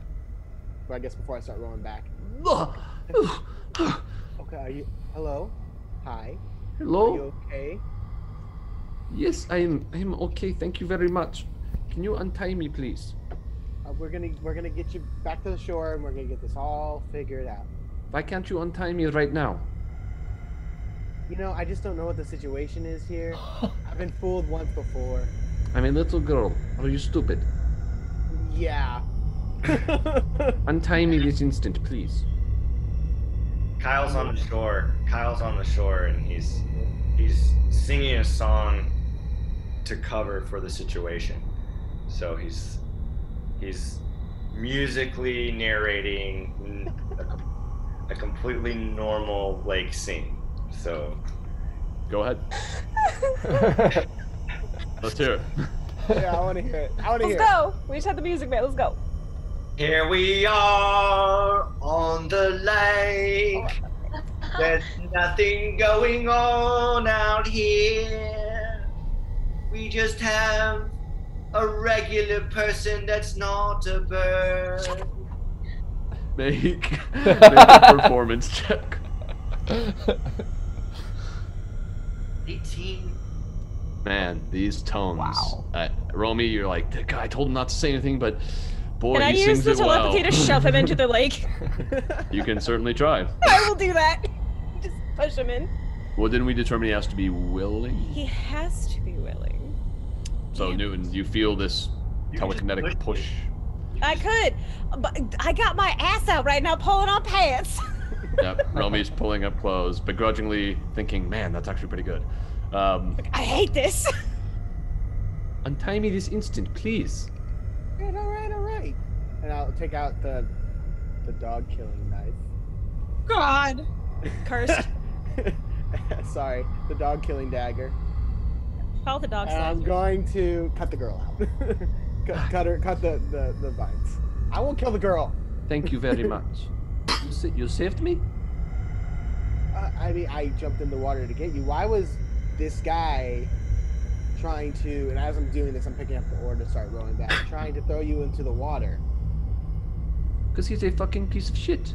That's it? That's the only reason you got? He spits on him. Well, okay, that's not very nice, but... He tried How to drown old is me. this little girl? Like 8. No, yeah. I love her immediately. He is a little fucking shit. Yeah, I know, I don't disagree with you. He is a little fucking shit, but like, what's your name? As I'm rowing. My name is Arabelle. Arabelle, okay. Nice to meet you. I'm Havok. The person, the naked woman over there, that's Romy. and Can't hear that, but the one that's singing about what's currently happening, the one that's singing about what we're literally doing, that's Newton. He's a good singer. Yeah, I'm as surprised as you are. Like, I've never heard him sing before, but he's pretty good. We got some good singers in our group, a little group of friends here, as I'm rowing. My name is Kyle. You hear Kyle as the boat arrives. Kyle's crescendo finishes. No, your name is Newton. That's what he said. Oh, by the way, that's I'm a what woman. she said. Yeah, I'm a woman. That's what she said. I know. I look. I don't have the feminine features. I know. I'm all dressed and soaked, but whatever. She steps out of the boat. Just kind of rocks her neck back and forth. Well, now what? Are you okay? Well, Yes, I'm okay. I would like. Good. I mean, I kind of want to know what's going on here. Do you know this guy? What is going on? He kidnapped me. That is what is going on. He kidnapped me. He bring me out here to the lake to kill me. Yeah, okay, I'm gonna pick up Bluto, or like try and drag Bluto like off of the dock. I'll help. And, like more towards like. Wait. Okay. Yeah. Go and make a You're a strength check damsel. at advantage. Yeah. What did you say to me? I said you're a damsel. She walks up to you and she kicks you in the shins. Oh. I am not a damsel. I am not a damsel. You take I rolled 1 point of damage, Kyle, as she just like, ah! Well, she's got a good kick on her. Very good. I rolled a 10. Okay. It's you two struggle to get him out of the boat. He's pretty heavy, but you do get him up onto the docks. I'll drag him. Man, we were carrying a wolf bigger than him earlier, and it wasn't this hard. Yesterday. Well, Who are you, little girl? My name is Arabelle. Well, how'd you get in possession of this man? I don't know. He tricked me. I was in Vallaki. I was visiting some friends from the orphanage to play with them, and then when I went home, I met this man. And next thing I knew, I was in his boat, and he was rowing me out. that Well- must have been terrible. Yes, it was. So does Newton know like that this is Bluto now? Like, does he see? Yeah, looking at him, it's very clear that this is the same person in the wanted posters. So Sort of you a hooked nose, bald man with a bit of a scar over his. Actually, his whole like left side of his face is kind of mangled up a bit. So you were just minding your own business, and up comes old Bluto here and snaps you up. That's right. He had no reason whatsoever. He just likes to just ram. What is your know his home? reason. You have to ask him. Do I believe her? Yeah, make an insight check. 15? 15. Seems like she's telling the truth. Okay. Yeah. Wow, what a dick. I live outside of the camp in that direction. She points kind of further west. And where she points, you actually see a shadowy figure approaching out of the mist. And we're going to take a break. Whoa! Da, da, da. All right, so we will be back in just a little bit to see how they see what happens next. Wow. What happens next? That's what I meant, guys. How can I save these keys? We'll be right back. All right, see you. And welcome back. So, just before our break, you three, Newton or Kyle, Havok, and Romy, were standing on the dock with little Arabelle, who you just met, and the unconscious form of Bluto, as you watched a figure approaching out of the mist. Kind of have my mace ready. Immediately on edge. Okay. You see this maybe 17-year-old boy make his way towards the dock. He's got plain black hair that falls down all across his face. He kind of pushes it out of the way as he walks forward. Very lithe, very thin, as he looks out to all of you. Hello, I'm really sorry. I'm looking for Arabelle. You, Alexi, and she walks past you guys, right up to this boy. Arabelle, oh my gosh, I'm so glad that you're okay. And she kicks him in the shin. Ah, go! Why'd you do that? You were supposed to be taking care of me. I was waiting for you. Ah, don't kick me again, please.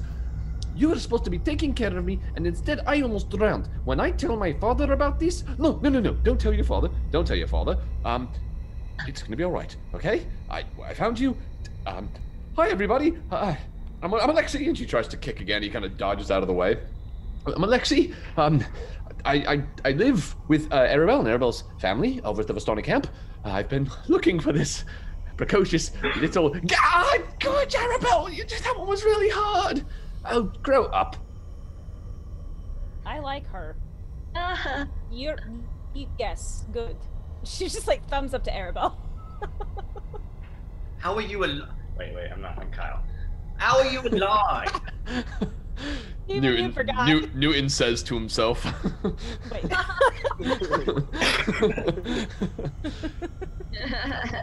What do you mean, how am I alive? No, I'm talking to your friend here. You're kicking him in the shins all the time. That's a very good question that you have there. It's a very painful existence. It is. I mean, a shin kick, right? You get it. Kick somebody 31 times in a day, they might die. I have never met someone who speaks such truth. And she turns to him with the finger up. Shut up. You're being weak. You didn't save me. They did. And I'm going to tell my papa. Okay, all right. Look, what we can tell him, right? And hey, you saved her. Thank you so much. Who are you all? And what did you save her from? I'm Kyle. Kyle. You're cool. You're cool. I look at No. Havok because even though I was there, I was not there. I'm Havok. Hello. Alexi. Alexi. So, what? You said you live in one of the Vistani camps? Yes, the one right outside of Vallaki, just a bit to the south there, past the West Road. We've all been in a tizzy looking for you, Arabelle.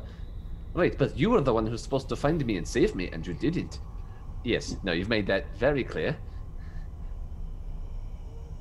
You need to take your responsibilities more seriously. Right, you're very right. I couldn't agree with you more. Wait, so you're not orphans? No, no, we're not. We live at the Vistani camp. Arabelle's father actually runs it. His name is Luvosh. if you'd like to come back with us, I'm sure he'd be willing to give you a gift, or if not, you could come by another time for saving his daughter.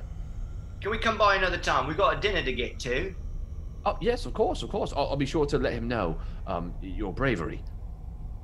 We just gotta take this old fat fella here and turn him into the cops. All right. Did you catch him, Kyle? Oh, I told him off good, I did. Oh, you were so cool. I'm KTB, baby. Oh, what was that? What'd you say? KTB. KGB? Oh. Kyle the Bard. Oh, that's so cool. I'm ATV, baby. That's me. You're what's Alexei the Bastoni. Hey, Fucking Bluto as they're having a moment. He attempts to go into a secret handshake with ATV. He eagerly runs up and tries to do it, just kind of flailing his hands. Wait, so you're going to take me back, Alexei? You're sure you won't fuck it up? Yeah, you sure you won't fuck it up? I will not. I won't fuck it up. Okay. Last time I was supposed to meet you at the gates, but this time I already have you. So why now I don't have to meet you? I'll just be going with you. You know. So we're good. I'm gonna Very look well. on the Arabo and say, you all right with this fucker? No, he's a stupid little cunt, but I'll go with He is him. a stupid little cunt. I agree. I will go with him though. Okay. All right. She walks up to you, Assuming Havok, you can take care of yourself. and she hugs you around the knees since you're so tall. Make a wisdom like- check, Havok.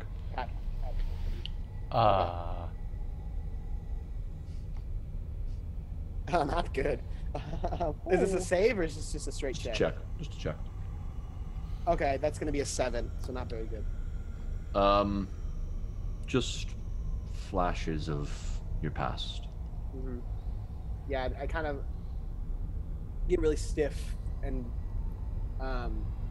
breathe a little bit harder and just kind of like slowly ease her off me a little bit.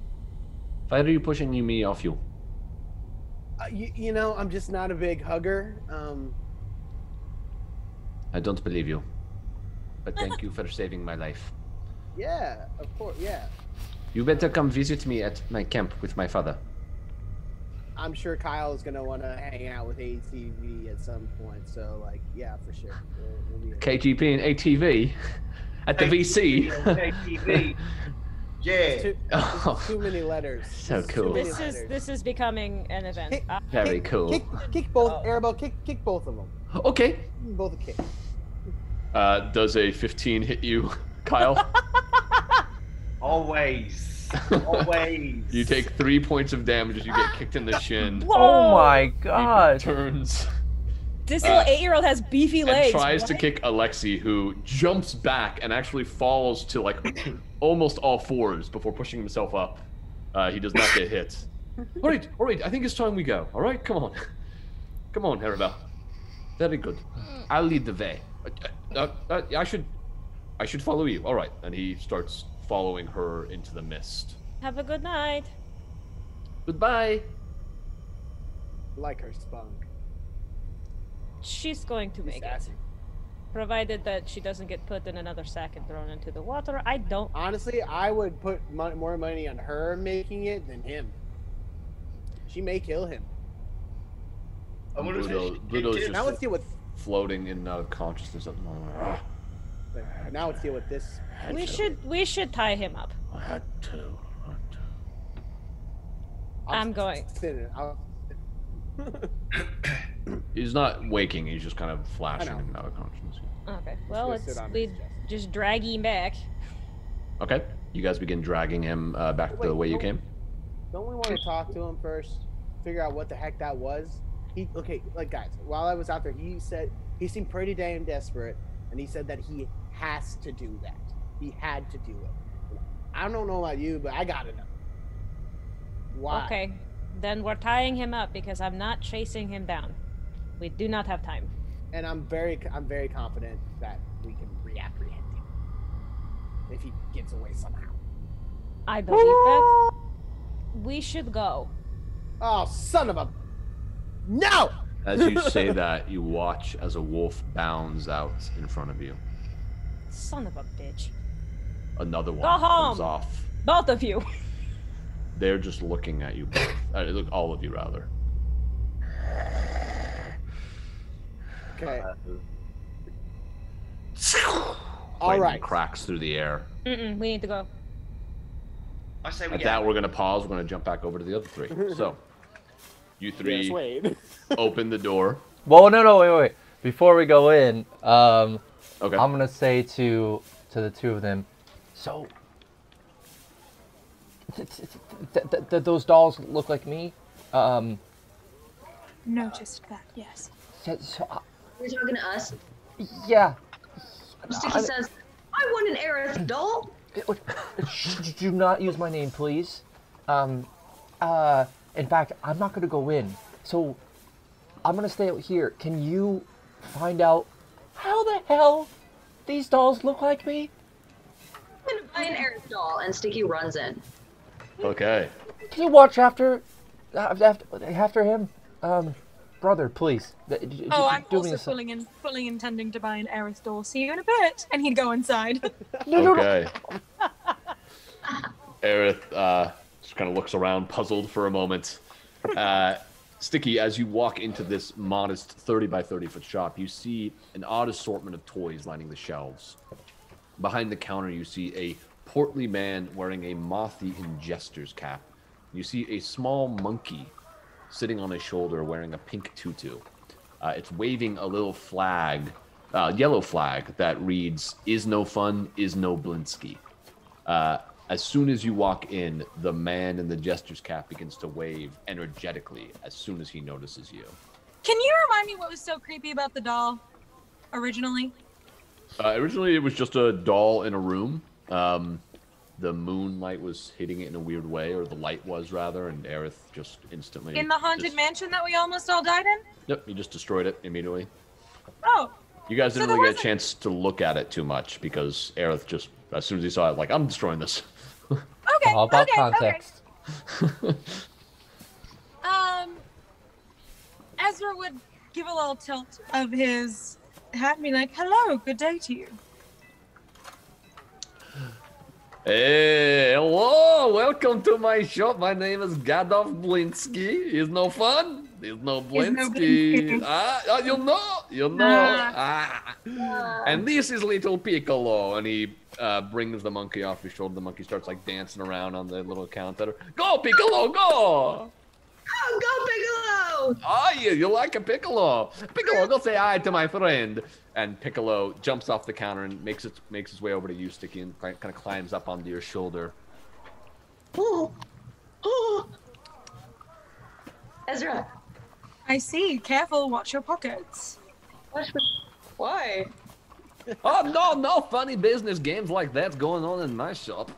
What can I help you with? We've seen the most darling Music Man dolls around. Oh, you have, huh?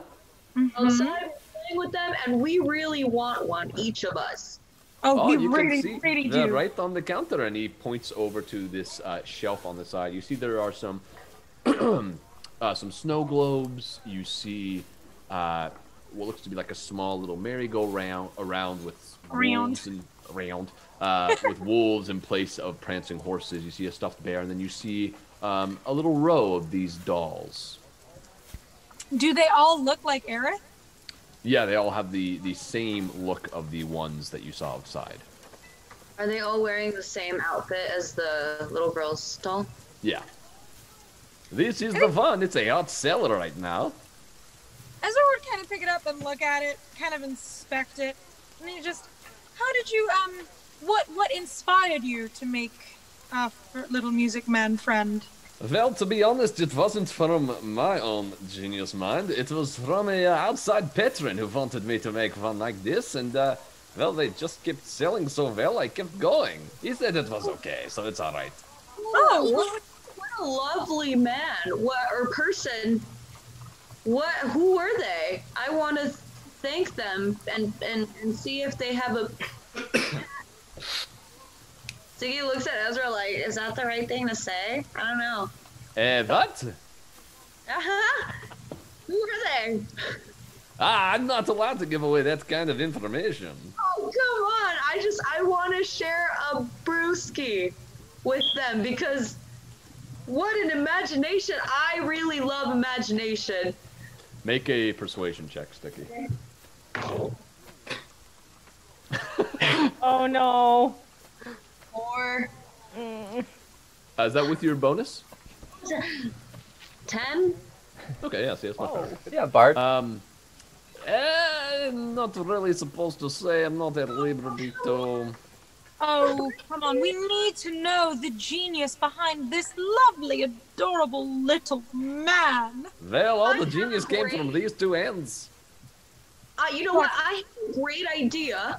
Ezra and I were talking about going into business. What if we buy all of these dolls and then we give them out to the children for free? That would be a pretty shitty business idea, but if you do what you want to do. I mean, there's not a lot of profit on your end, but No, I think it's a very nice Stiki, thing. why would we do that as a business? Yeah, Ezra, what do you think? Me? Yeah. Like I said, I think it's a pretty shitty business idea, but it's a very kind thing to do. I think you should do it. We're all about kindness, huh, Ezra? Right, how much would that be, Mr. Blinsky? If you're going to buy all the ones I have ready here, so I have these 5, I have another 10 in the back. That'll run you 25 gold. Okay, so if I do this, I really want to thank the person. You know what I mean? It's just I think it's like it's nice. It's a good gesture. Yeah, right, Ezra? Yes. He looks at you with like, please help me. I agree. I think it would be a great gesture. If you would like, in good faith, we can pay you for the dolls first. Yeah, I think I would like that very much. Go and make a persuasion check at advantage, or both of you make one. I'd say we both make one because I think she's got a better persuasion than I do. Where's it? I got 17. Oh, that's 20! Okay. Yeah, he was already kind of coming around since you had agreed to the price, and he says, very well, okay, you give me the money, and I will give you some insight. I can't give away everything, but I'll give you a little bit. 685? 700 minus 25 is 685? No, I believe it's 675. What's the math? Are you being... I'm being serious, yeah, 675. Oh. Right, 25, 50, 75, 100, so minus 25 would be. I can't do math, I'm gay. I don't know, I think Alan Turing was fine. There is a meme where D&D is just tricking gays into doing math, so it's working. All good. Ezra would hand over the 25 gold. Oh, very good. Okay. Now, again, I can't give away the most information in the world. It's just not right. But I will say it is a guard. A very high-ranking guard at that. Here, in Vallaki. Here in Vallaki, that's right. Can I ask you when he commissioned this from you? Oh, he first started requesting work from me about 3 years ago, actually. They weren't always this design, though. He's been coming to me with these dreams he has, and having me make these dolls. I have more in the back, and he goes in the back. He brings out the set of dolls that you purchased, and he also brings out look to be some older ones that look kind of similar to this, but the hair is a little bit different for some. You see the instrument just got added to whatever this last model is. Yeah, it looks to be like this has been a progression. And it's always Aerith? Like, it always looks like Aerith? Less and less. The further back you get, the hair is gone. The ears are just human ears.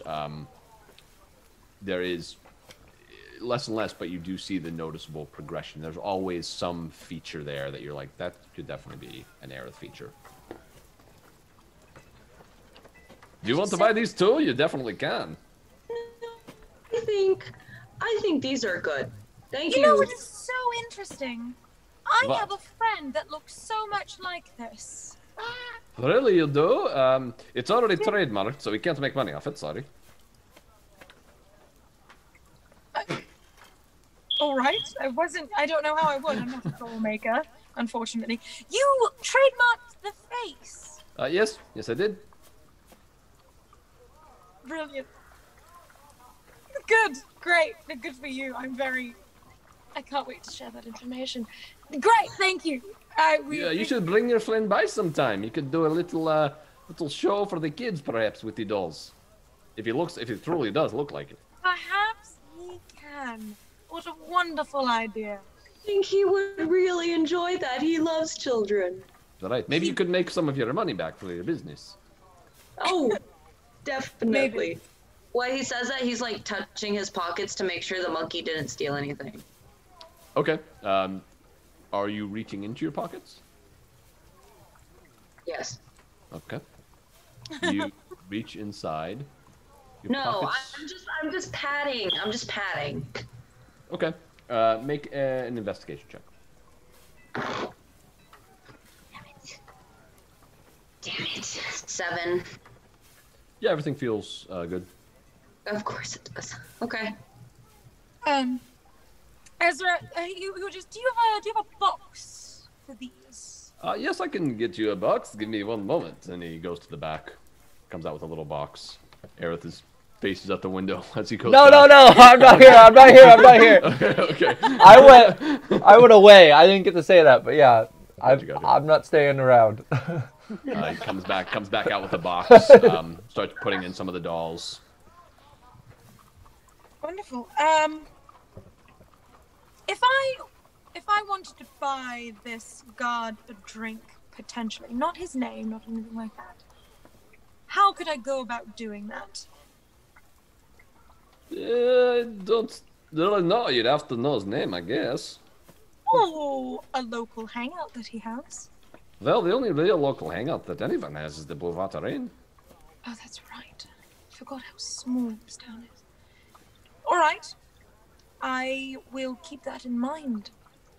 Thank you for your help, Mr. Blinsky. Very good. And remember, is no fun, is no Blinsky. I think Ezra would just kind of like pat Piccolo's head. Not really like a pet or but just kind of like. He nods and then kind of climbs down Stiki, makes his way back over to Blinsky.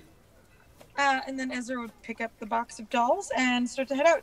Before I head out, can I just look around and see if there's anything else that looks like any of the rest of us? Like a quick kind of glance around? Sure, do a perception check. No. You do not. Oh, no, that's a 6. The displays here don't seem to be well put together. Like, they're not like all the dolls in one area or anything like that. So it's just so sporadic, you're having trouble tracking exactly. You don't see anything else that really catches your eye. Okay.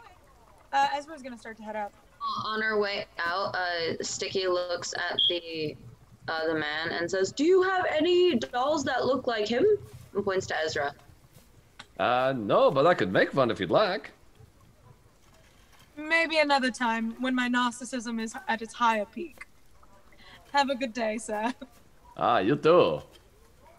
Would you like me to make one for him? Yes. Yes. All right. That will be. When would you like it? I could get it to you by the end of the day. Yes. All right, but that will be expensive. That will be about 50 gold. Oh.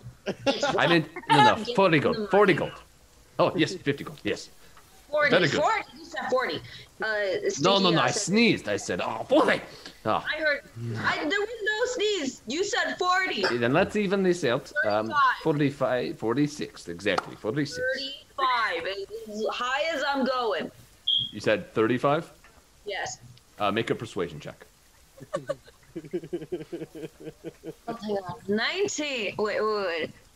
What's the stuff? Gotta be 20 something. 35 it is.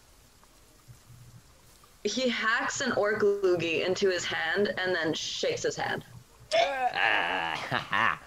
Very good. You return at the end of the day, I will have it ready for you. Or if you're staying, I could send it there if you'd like.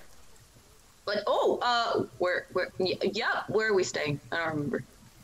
You're staying at the Blue Water Inn. Yeah. Just take it to the Blue Water Inn. I'll meet you there. Perfect. I will see you there. I'll see you then. It's Blayde, and then he walks out. It's no fun. He's no Blitzky. He follows up behind you and he switches the shop sign to closed, and heads into the back and begins working, as far as you can tell. So, with that, we are going to jump back over to our other trio. Go ahead and roll initiative, everybody. Oh, well. Okay. Okie dokie. And we're back to dog shit rolls. Yeah, I haven't rolled this good initiative in a long time. Ooh, we're on an adventure. Hello. Battle map going. That would be cool. Oh, crap. All right. Battle map is live. So here's your guys' little dock. This is Romy. We have Havok, because I don't have Havok's mini yet. And we have Newman. Shade. And you see these two wolves right in front of you. So, what did anyone get? 20 to 25? 15 to 20? 19. Okay. 10 to 15. I got 14. Okay. Romy, what'd you get? 6. Okay. So with that, it is over to you, Havok. So you see these wolves waiting there for the moment. As you kind of gear up and get ready, you hear another crack of lightning race across the sky, and the wolves begin moving towards you. What are you doing? I'm gonna step. Where's Bluto at? I'll make him this little guy. He is on the dock right behind you. Okay, so everybody's within 5 feet. Okay. Yeah. I'm just gonna pull my shield up. I'm gonna look at these two wolves coming in. I'm just gonna say, "You really don't want to do this," and my eyes are gonna flash blue. And I'm gonna use my ability, Gorlick's gift, to try and communicate with them, these wolves, and try and either intimidate or I guess intimidate is what I'm going for, but or persuade. I don't know. They're both bad. Okay. Roll an intimidation check. That's gonna be 12. Not great. Okay, you kind of say this out to them in this guttural wolf-like language, and it doesn't seem like you can't really tell yet until their turn is up, but you don't know if it really had an impact on them. Okay. Does that count as my action? Is that your action? Does it have a description on the thing? No, it's just a racial feat. So it's just something you can just like click into. Then I don't think it would be an action. It's basically you're talking. Yeah, I'm talking. Gotcha. Okay. Then I'm just gonna prepare attack with my mace if whenever one of them comes into range. Okay, sounds good. With that, we are over to Newton. So we don't know if these things are gonna bite yet, right? No, right now they are approaching you with bared teeth. Okay, so Newton is not going to attack. He is going to step behind. So first thing he does is he drops his disguise. Okay, Kyle's gone. Newton, when did you get here? Kyle only has one attack. All right, what are you doing? What are you doing, Newton? He steps behind Havok, kind of like to guard himself a little bit. Okay. He casts Armor of Agathis. Okay, go and describe to us what that looks like. How does it appear? So he goes, if Havok's here, he goes behind him and he's like, and then all of a sudden you see like him get kind of shiny, like. He's Edward. It's like it's more like his veins kind of look like ice, like they're kind of turning to snow. Like very cool. Oh, wow. Very cool. His eyes. Gotcha. Is there anything else you want to do on your turn? Am I allowed to just prepare? Was that an action to cast that spell? I think it was. So you can't at this point. Okay. You can just kind of get ready. So you cast this as you're looking out. With that, we're over to Romy. Oh, they must not have rolled good. Okay. Well, they're coming at us bared teeth, correct? They are slowly approaching with bared teeth. That's correct. Okay. Romy's very done being at the lake. So I'm gonna do another psionic thing, because fuck it. It's a class fun thing. You can propel your weapon with psionic force. So basically I can just use telepathy to throw my axe. And it'll do the axe damage, and then it does a d6 plus my intelligence modifier, which is fun. So we'll see if we hit. Let's do it. I hope we hit. It'd be really cool. Okay, I can work with that. Modified 20. Yeah, it definitely hits. Go and describe to us what this looks like. So I think Romy wouldn't have holstered the axe yet, and so I think she's just gonna look and she's gonna point to it and then throw that way, and you see it sort of spin and then hit into one of the wolves. Ooh. Which one are you hitting here? The one that you're pointing at right there. Okay. Yes. Gotcha. And that's gonna be. Ooh. So the axe itself does 17 damage. I rolled a 12 on my d12. Dang. Wow.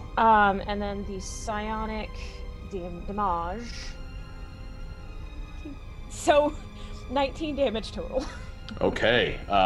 This thing already looks hurt as the axe flies in. You see a spray of blood go across and lets out this yelp of pain and fear. It is already looking pretty hurt. And Romy's just gonna just scream at it and hopefully get big, even though she's 5'2". Get big. Gotcha. Okay, with that, it is the creature's turn, the wolves. So this one that just got hit by you is going to charge at you. As it does so, another one that you did not see emerges from the tree. There's always another one. And makes its way behind you. So these two are going to be going after you, Romy. Okay. Real quick, I had my prepared action for if one came into range. Right, so you can hit the one that just ran up to Romy. Yeah, or go for it, at least. Yep, I rolled a 21. That definitely hits. Roll damage. For 6 bludgeoning damage. Okay. What weapon are you using? My mace. Right, so you smack your mace into it. It throws it off as it goes in to try and bite at you, Romy. Does a... Oh, give me a moment. Ooh, nice. He's not great. Oh well.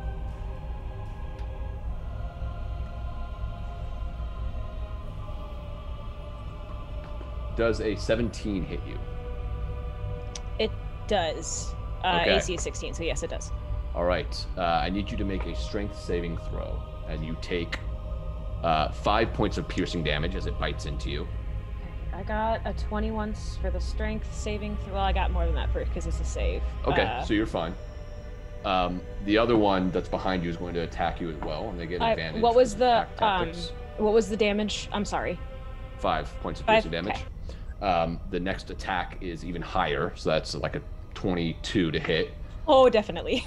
You take another 5 points of piercing damage, and Ooh. I need another strength saving throw.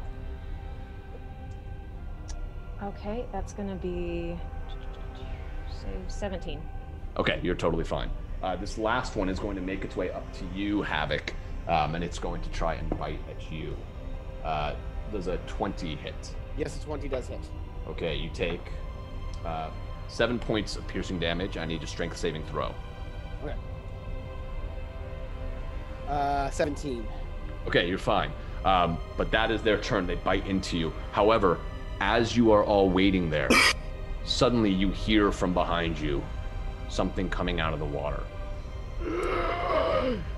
You turn over your shoulder, New, and then you watch as a zombie starts making its way towards you.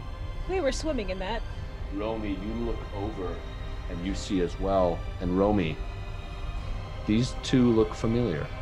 Son of a bitch. So. Okay. Zombie. There's zombies. Fuck. Zombies behind us. Makes its way up to you, Newton. Is Newton within 5 feet of me? He is 5 feet behind you, and this one is coming from behind, so it's about 10 feet away. Okay. I think it is within 5 feet of me.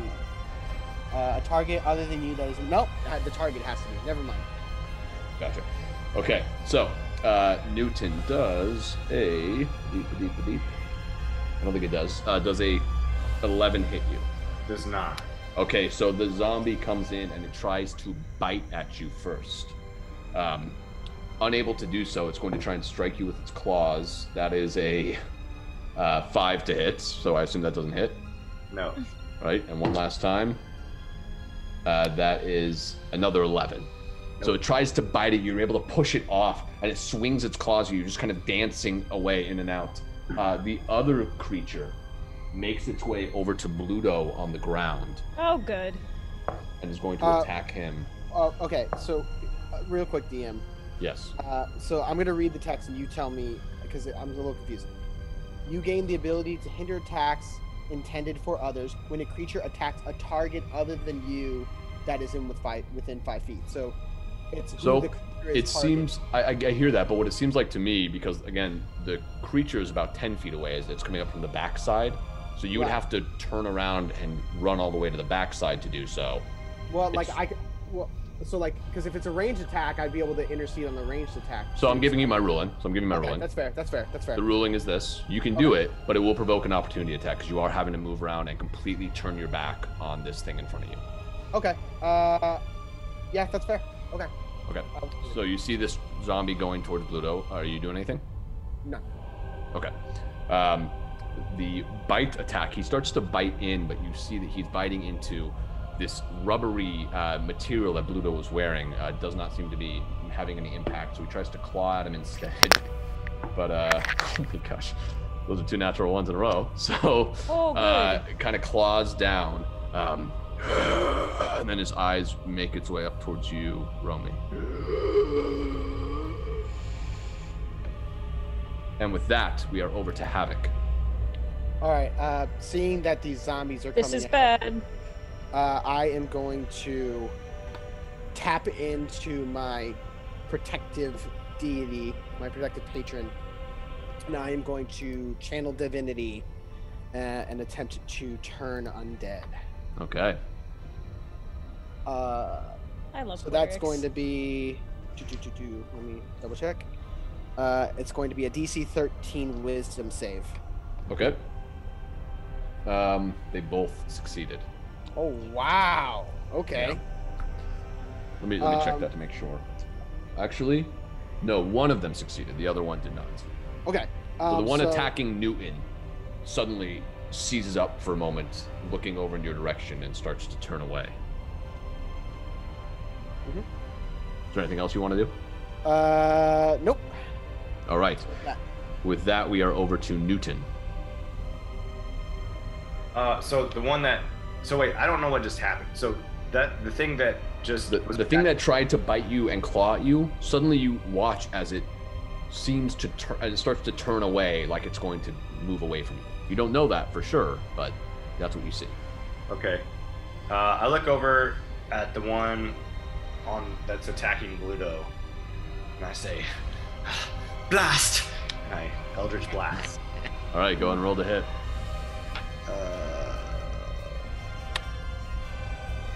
13. 13 does hit. Go and roll damage. 20, baby. A Warlock 20. And I rolled 6 points of damage. Nice. Okay, so your Eldritch Blast energy courses through your arm and down to your hand. You fire it off towards this creature. You hit it in the shoulder. It starts to reel back for a moment. Its eyes still trained on Romy. Is there anything else you want to do? No. Okay. Romy, make a wisdom saving throw for me. Oh, good. Here we go. Oh, that's not what I thought it was. That's unfortunate. 8. Romy, you are considered, you have this condition of fear. You're afraid of these, so you want to move away from them as much as possible. So, does that mean that I have to spend my action to get away, or could I attack while taking my movement to get out? Let me check very quickly.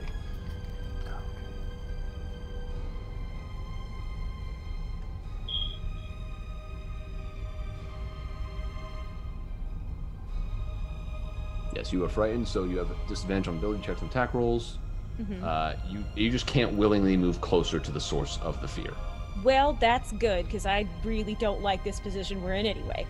Gotcha. I have one fun wolfo. I have 2 wolfos that are interested in me, correct? That's right. The one in front of you looks very, very bad. Okay. It also looked like the bigger one of the pack here. Good. So what are you doing? So I took the cyanide subclass, but then as a fighting style, I took unarmed fighting. So now that I don't have an axe, What are you doing? Just want to punch it twice, because with the you can use bonus action to attack with a second weapon. Would you consider unarmed? Would you consider that to be a second weapon? Sure. Okay, so I'll attack the wolf in front of me twice. Fastest way to get the fuck out of there. So neither of them are gonna hit. 5 plus 7, that's 12, and then 11. Okay. By the way, Newton, can you roll a quick d20 for me? But 11 to hit on the wolf? 11 and a 12 to hit for both. So those both miss, unfortunately. You try to punch down into this wolf, but it's just quick enough to dodge out of the way. Well, fuck it. Then we're gonna do an attack, or invoke an attack of opportunity, and I'm gonna try to get the fuck out of there. Okay. I want to try to get behind the wolf, as far as my 30 feet will get me. Okay. The wolf in front of you, that is, right? Yeah. All right. Does a 14 hit you? Does not. Okay. It snaps out at you, but you're able to just run by and make your way 5, 10, 15, 20, 30. I'll get you on the map there in a moment. Okay. You're about there. Could I object interaction scoop up my axe? Sure. You pick up your axe as you're going. Okay. And with that, we are over to the wolves. So that one is going to, seeing you run off and seeing... it's going to chase you, I think. Okay. And it does. It takes another bite at you, but an 11 does not hit, so it snaps at you just as you get your axe. You're able to swing it back and deflect its jaws away. The other one is going to circle around you, Havok, along with the last wolf, and they are going to take attacks at advantage with their pack tactics. Real quick. Does the one that ran away from me, do I get an attack of opportunity on it? Yeah, go and roll the hit. I rolled a 15. That does hit. Roll damage. For 4 bludgeoning damage. Okay, how do you want to do this? So as it kind of turns to snap at her, I'm going to just grab onto its tail, take my mace, and just bring it down on its back and just snap its spine. Oh! With a sickening crack, you hear the spine snap beneath the mace. And before you even get that axe up to deflect what looked like it was coming to bite you, you see that Havok has taken it out. That wolf is out of commission. Thank and you. as you let that roar out, they try to attack you. The first attack was terrible. It did not hit for sure. The second one is a 21 to hit. That hits. So the one immediately to your left goes to bite at you, and using the momentum of the mace, you just kind of swing around, and it bites into your armor and just glances off. But as you're paying attention to that one and turning to this zombie creature, the other one bites at you and sinks into the back of your ankle. You feel the jaws rip in, and you take 8 points of damage. And that is going to be their turn. With that, we are back up to the top. It is over to the 2 zombies. So one of them is frightened. It still sees you. It can attack, right? Because your condition is fear or frightened? I'm going to double check this. I think it says it can only take the dash action. Let me double check that. Okay, yeah, let me know. I'll start with the other one, but let me know about that. So, Newton, what'd you get on that D20? A 7. So you notice as you look back, your Eldritch Blast hit the creature in the shoulder, and you see that its arm is off. You blasted its arm off, and it flung into the water. So it's still going to go back and try and attack at Bluto. You watch as it just brings its last remaining hand down and claws into Bluto, ripping open his stomach, and then he brings his jaws down to bite into him as well. Bluto is not looking very good. His jaws still can't seem to find purchase, kind of biting into the clothes more than anything. But Bluto lets out a gasp. Oh, help!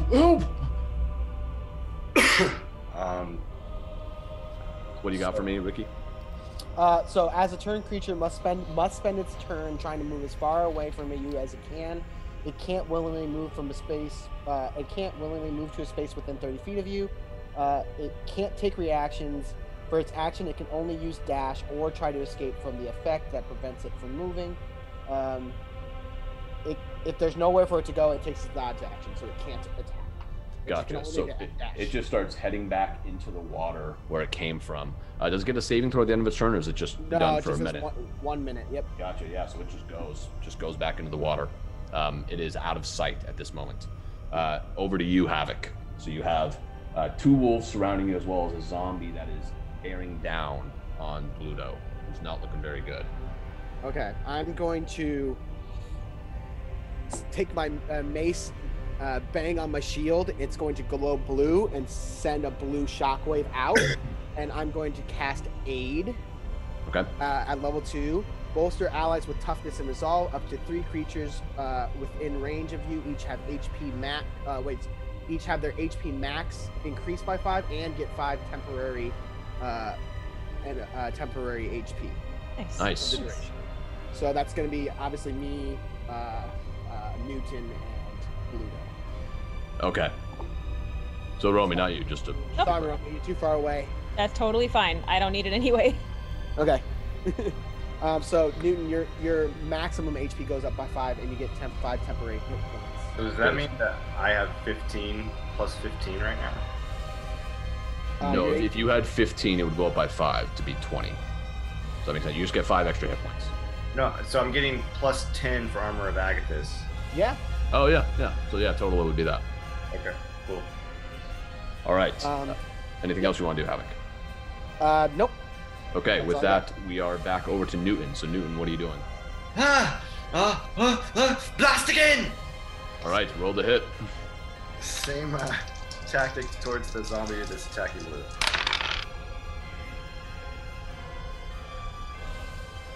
Critical failure. Okay. Oh. Roll a d4 for me. Ooh, this is not good, guys. Just for fun, right? 1. Okay. Okay. With that, you fire off towards the creature. Your foot kind of slips on the dock, and you just miss hitting Bluto in the head. As he's come to, he's like conscious now. He's not making death saving throws anymore with the boost Havok just gave. He's like, he's freaking out. And that is going to be your turn. Anything else you want to do, Newton? Any movement or anything? I yell at Bluto, if you got any fight in ya, it might be a good time to, swing. Gotcha. With that, we are over to Romy. Can I approach one of the wolves, or because the zombie is that direction, I can't walk that way?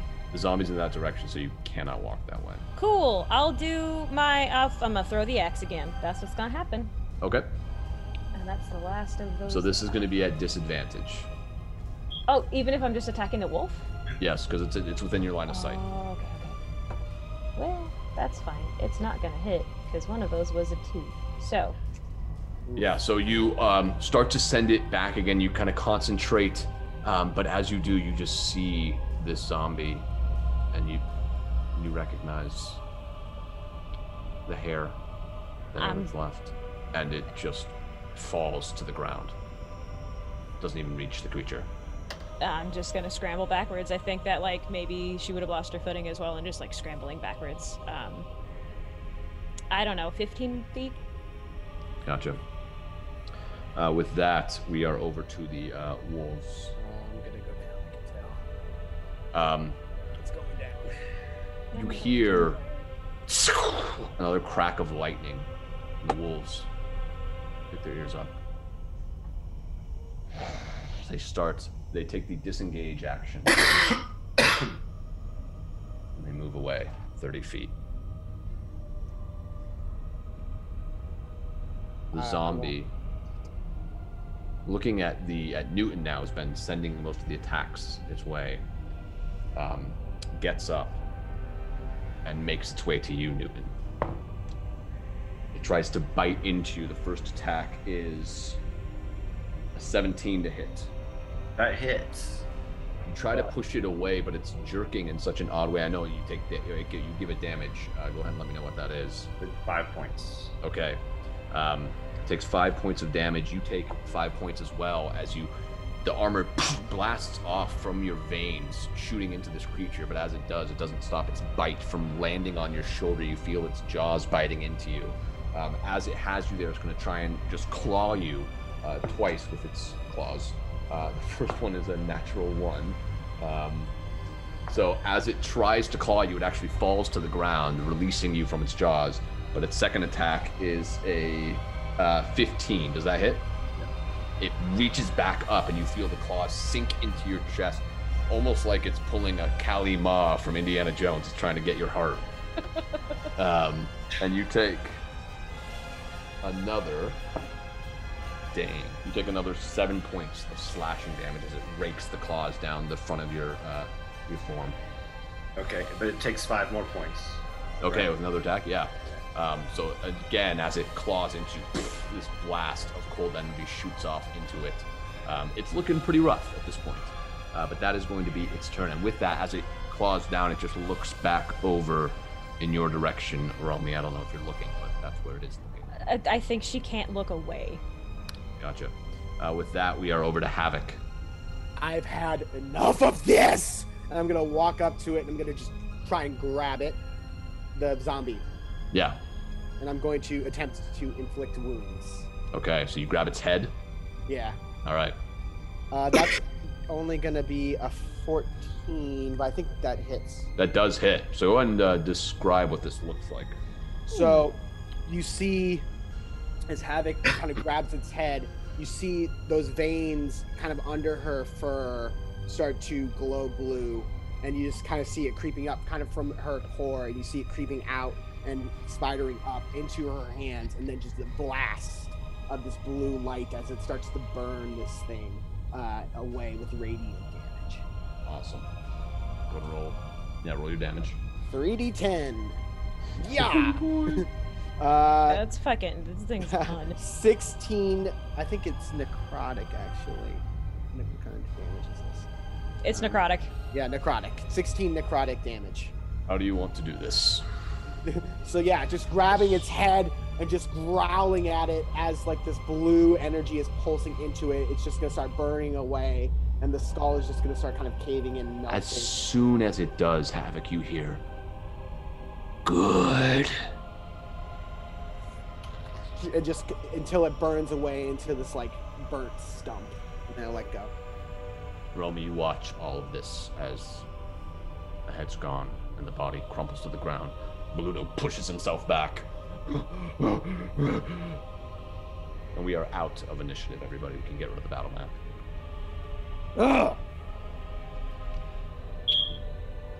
Romy has adopted the fetal position and is just rocking back and forth like, I'm sorry, I'm sorry, I'm sorry. And with that, we're going to cut over to our other trio. Yay! Well, okay. Some of us are having a panic attack. Others are handing out dolls to children. Yes, so Aerith, you and watch having as... a panic attack. Valid. As you were waiting outside, suddenly you see Ezra exit the shop with a box of dolls. And as you look a little bit closer, you see they are you. Bravo, happy birthday! And he's going to push the box into What the hell? What? God. And like I put my hood up, like so you just like you can't even see Aerith's face. Like he's just down. I would like you to know that our very good friend Blinsky has trademarked the face of this doll. I hope you weren't planning to going into modeling anytime soon. Oh my god. Can we go? Can we go? Can we go now? Can we go? No, we can't. Everyone's gonna turn and hand the box to Stiki and be like, "This was your idea," and hand it to him. All of these out to all of the children. Okay, can I just like grab Stiki's arm and Ezra's arm and just like, please, can we just get out of sight? Like, please. Ezra's gonna sling his arm around his shoulder and then start walking. As this is happening, you see that people are still setting things up. It looks like everything's kind of coming together a bit more since you guys have been here and you start walking. Where are you guys headed? Ezra would kind of like to go back to the Blue Water Inn? Water Inn. Awesome. You guys started making your way back that way. As you do, you pass by the forge that you heard before. But you guys keep going, making your way back to the Blue Water Inn, and eventually you get there. You head inside. Well, before we get there, along the way, Ezra would kind of just quietly, he'd be like, well, you'll be interested to hear that what we did find out was that our good friend Blinsky was being commissioned to do these dolls by a... All he would tell me is that he's a very high-ranking god who has dreams and then goes to Blinsky and has Blinsky make the dolls. What? You were somebody's dreams. Could it be that guard that I pissed off, earlier? Did he seem like he was a high-ranking guard? Did you piss him off, or did Newton? Well, I kind of intervened, so he got angry at me, and... Well, I think if this guard saw you, he would have a different reaction than just anger. I think if it's a person that's been commissioning dolls of you for years... He must really like your face, so it's gonna be somebody that looks at you, what, a lot? No. Yes. This person has never seen Aerith before, only in his dreams. In his dreams. I mean, really bad. If you somebody on the street and he has the face of the person that has been in your dreams, wouldn't you stare? I would, yes, and I don't think we've had that happen yet. Have we, Aerith? Have you had that reaction yet? I've had kids stare at me, because I think kids have recognized me from the dolls. No, but not children, darling, obviously. You do notice as you guys are walking, these kids walking by, seeing the box of dolls you're carrying, be like, oh. And I take the box, and I just hand it to the kids. Oh, I thought you didn't take the box. I thought you just kind of put your head up, so I handed the box to Stiki. So sure, yeah, no, I take from Stiki, and I just hand it to them and walk away. You see this, it's like this little boy and girl that look to be brother and sister, both black hair. And they're like, for a moment, look so long, and then you hand it to them, and they're just like, and they start dancing up and down. And I go back and I say, this is really, people can't, everyone's going to know my face. They're going to know what I look. This is really bad. No. So much, darling.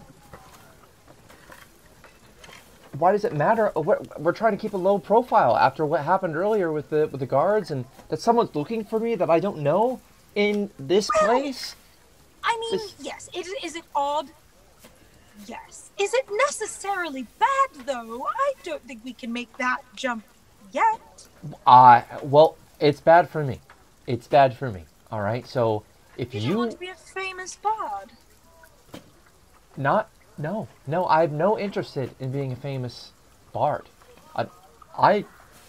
No, that has never been anything then why that I become want. a bard at all? Isn't that the point of becoming a bard? Is to...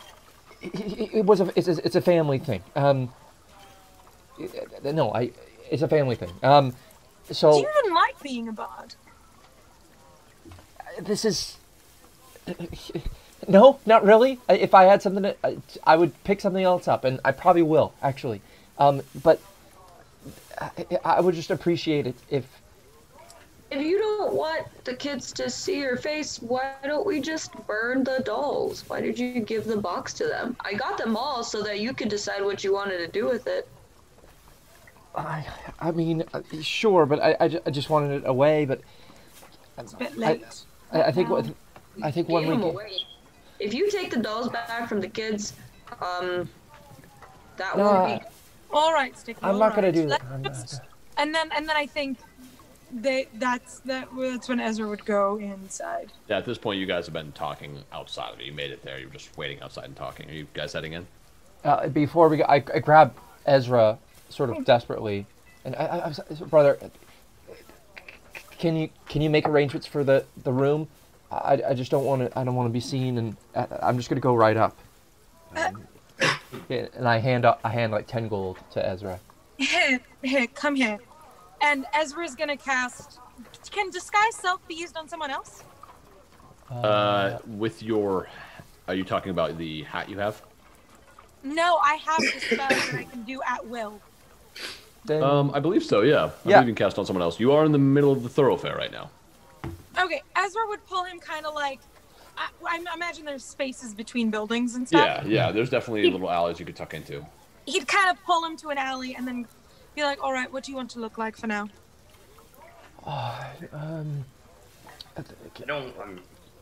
Maybe make me look like a farmer. Oh, come now, this is the time. Do it, Aerith. Come, give me a chance. Shut up.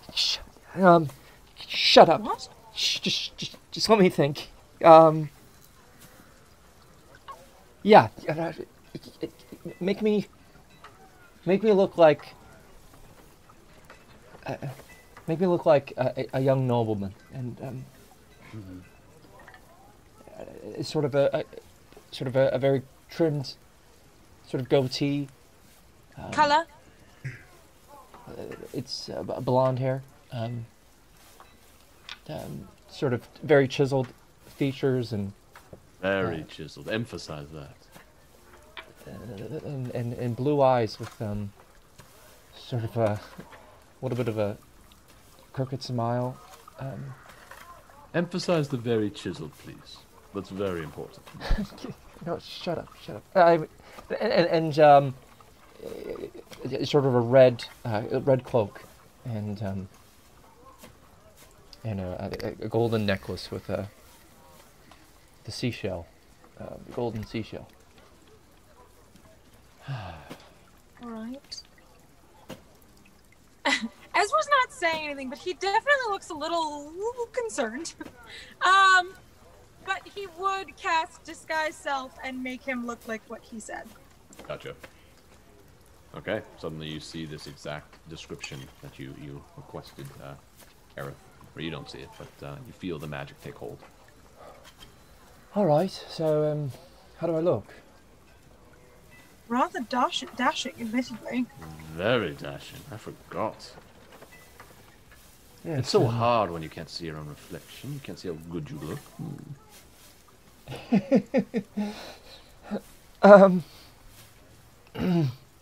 Thank you. Thanks, brother. Thanks. But he'd kind of like, if you kind of went to go, he'd kind of stop him and just, "Are you all right?" Oh, I'm fine. Doing just fine. Thank you so much. Please lead the way, and the rooms are on me this evening.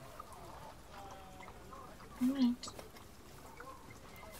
Ezra's gonna kind of give him just a little bit more a lasting look before turning and going to head out of the alley. Okay. And is just gonna kind of keep an eye on Aerith Okay. in the inside. All right, you head inside. Stiki, as this was happening, you check through your pockets really quick. You are missing 75 gold. Oh my god.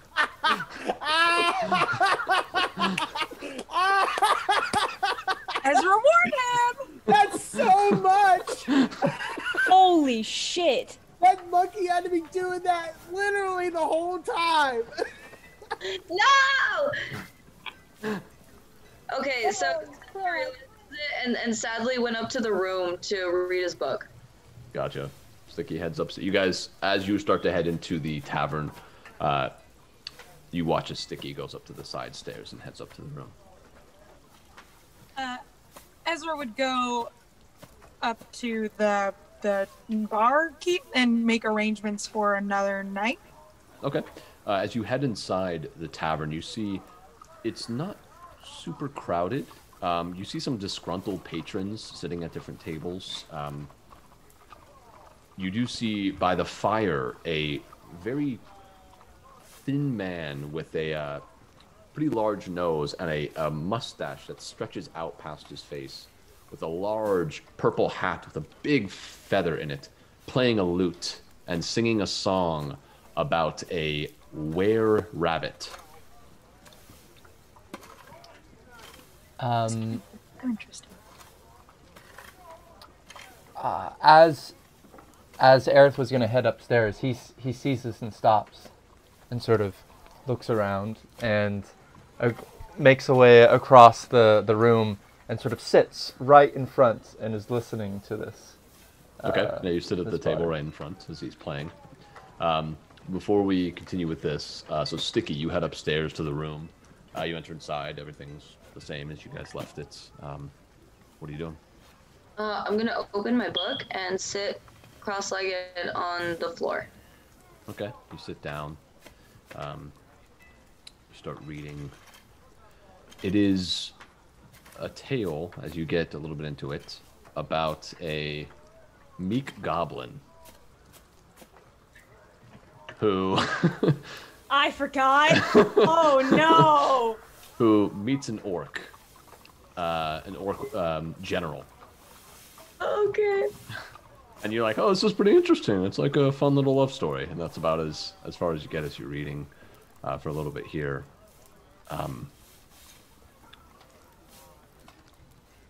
Yeah, that's about as far as you get. Cool. Anything else you want to do, or are you just reading your book for a while? I'm just gonna read my book for a little while. Okay. Back down to the tavern floor. Aerith, you sit down.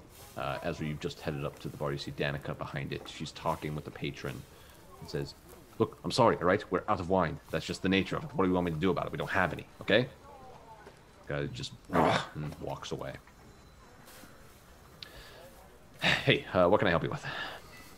Everything all right? And kind of glance back at the huffy guy. I mean, we're just out of wine, and everyone wants wine, and we're just out of it, right? We haven't gotten a shipment in a while, and I don't know what's going on, so. All right.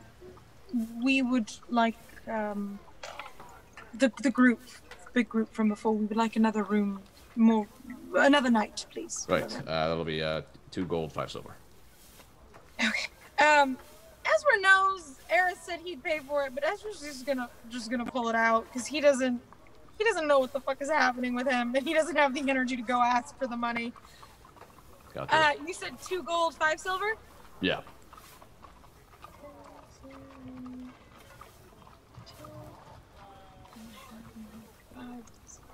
Okay.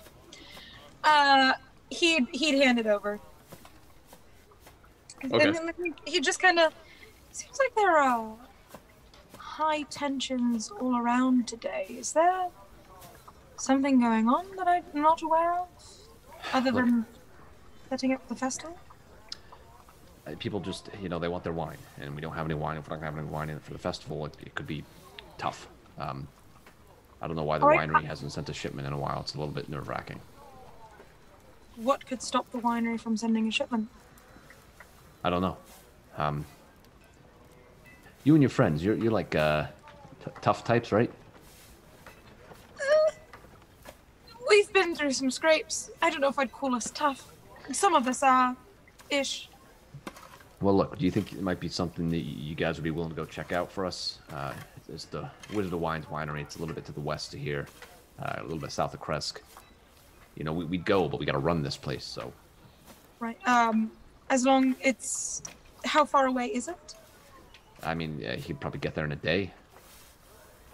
And I don't mean to be crass, but we're not all really heroing sorts. Is there Right. Well, look, we'll try to work something out. We can get you some pay up front, maybe like 300 gold, if that would work, and then see if maybe we can make some kind of deal on what you bring back. Maybe you get like a percentage of it. Sure, I will let them know. And I wondered, I didn't really mean just you and that man with the wine. You're not that wasn't the only interaction I've seen that seems a bit tense today. Yeah, well, I can't speak to that. I've been in here all day. Okay. I didn't know if maybe there was something about today that has everyone sort of on edge. Not to my knowledge. Okay. Thank you. And Sure. Can I have so it's you said it's like lunchtime, right? It's like 2. I mean, at this point, it's probably closer to like 3:30. Okay. And can I do you have ale? No. Okay. Sorry. Never mind. Yeah, just wine. And we don't have wine. Then we don't have that. Yes, of course. I will ask my group about it. Right. Thanks. And she heads over to the other side of the bar where someone is trying to get her attention. With that, we're going to cut back over to Lakeside. So Romy is on her knees. Just not looking at anyone, just like whispering to herself, rocking back and forth, trying to like self-soothe. Oh, It's okay, it's okay, it's okay, it's okay. we've got Bluto, so Yeah, that was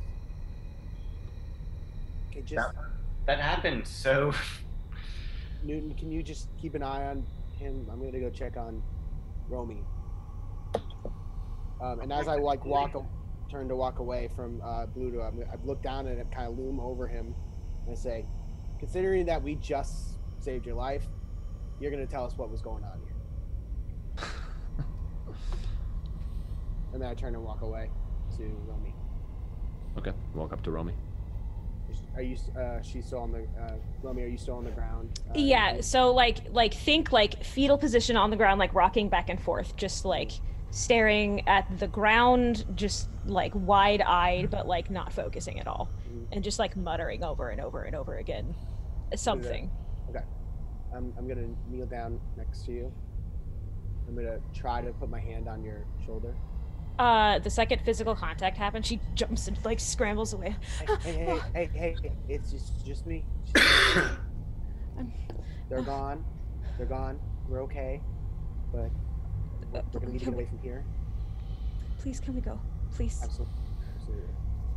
Are you okay? No, I don't. I can't. I'm sorry. I can't.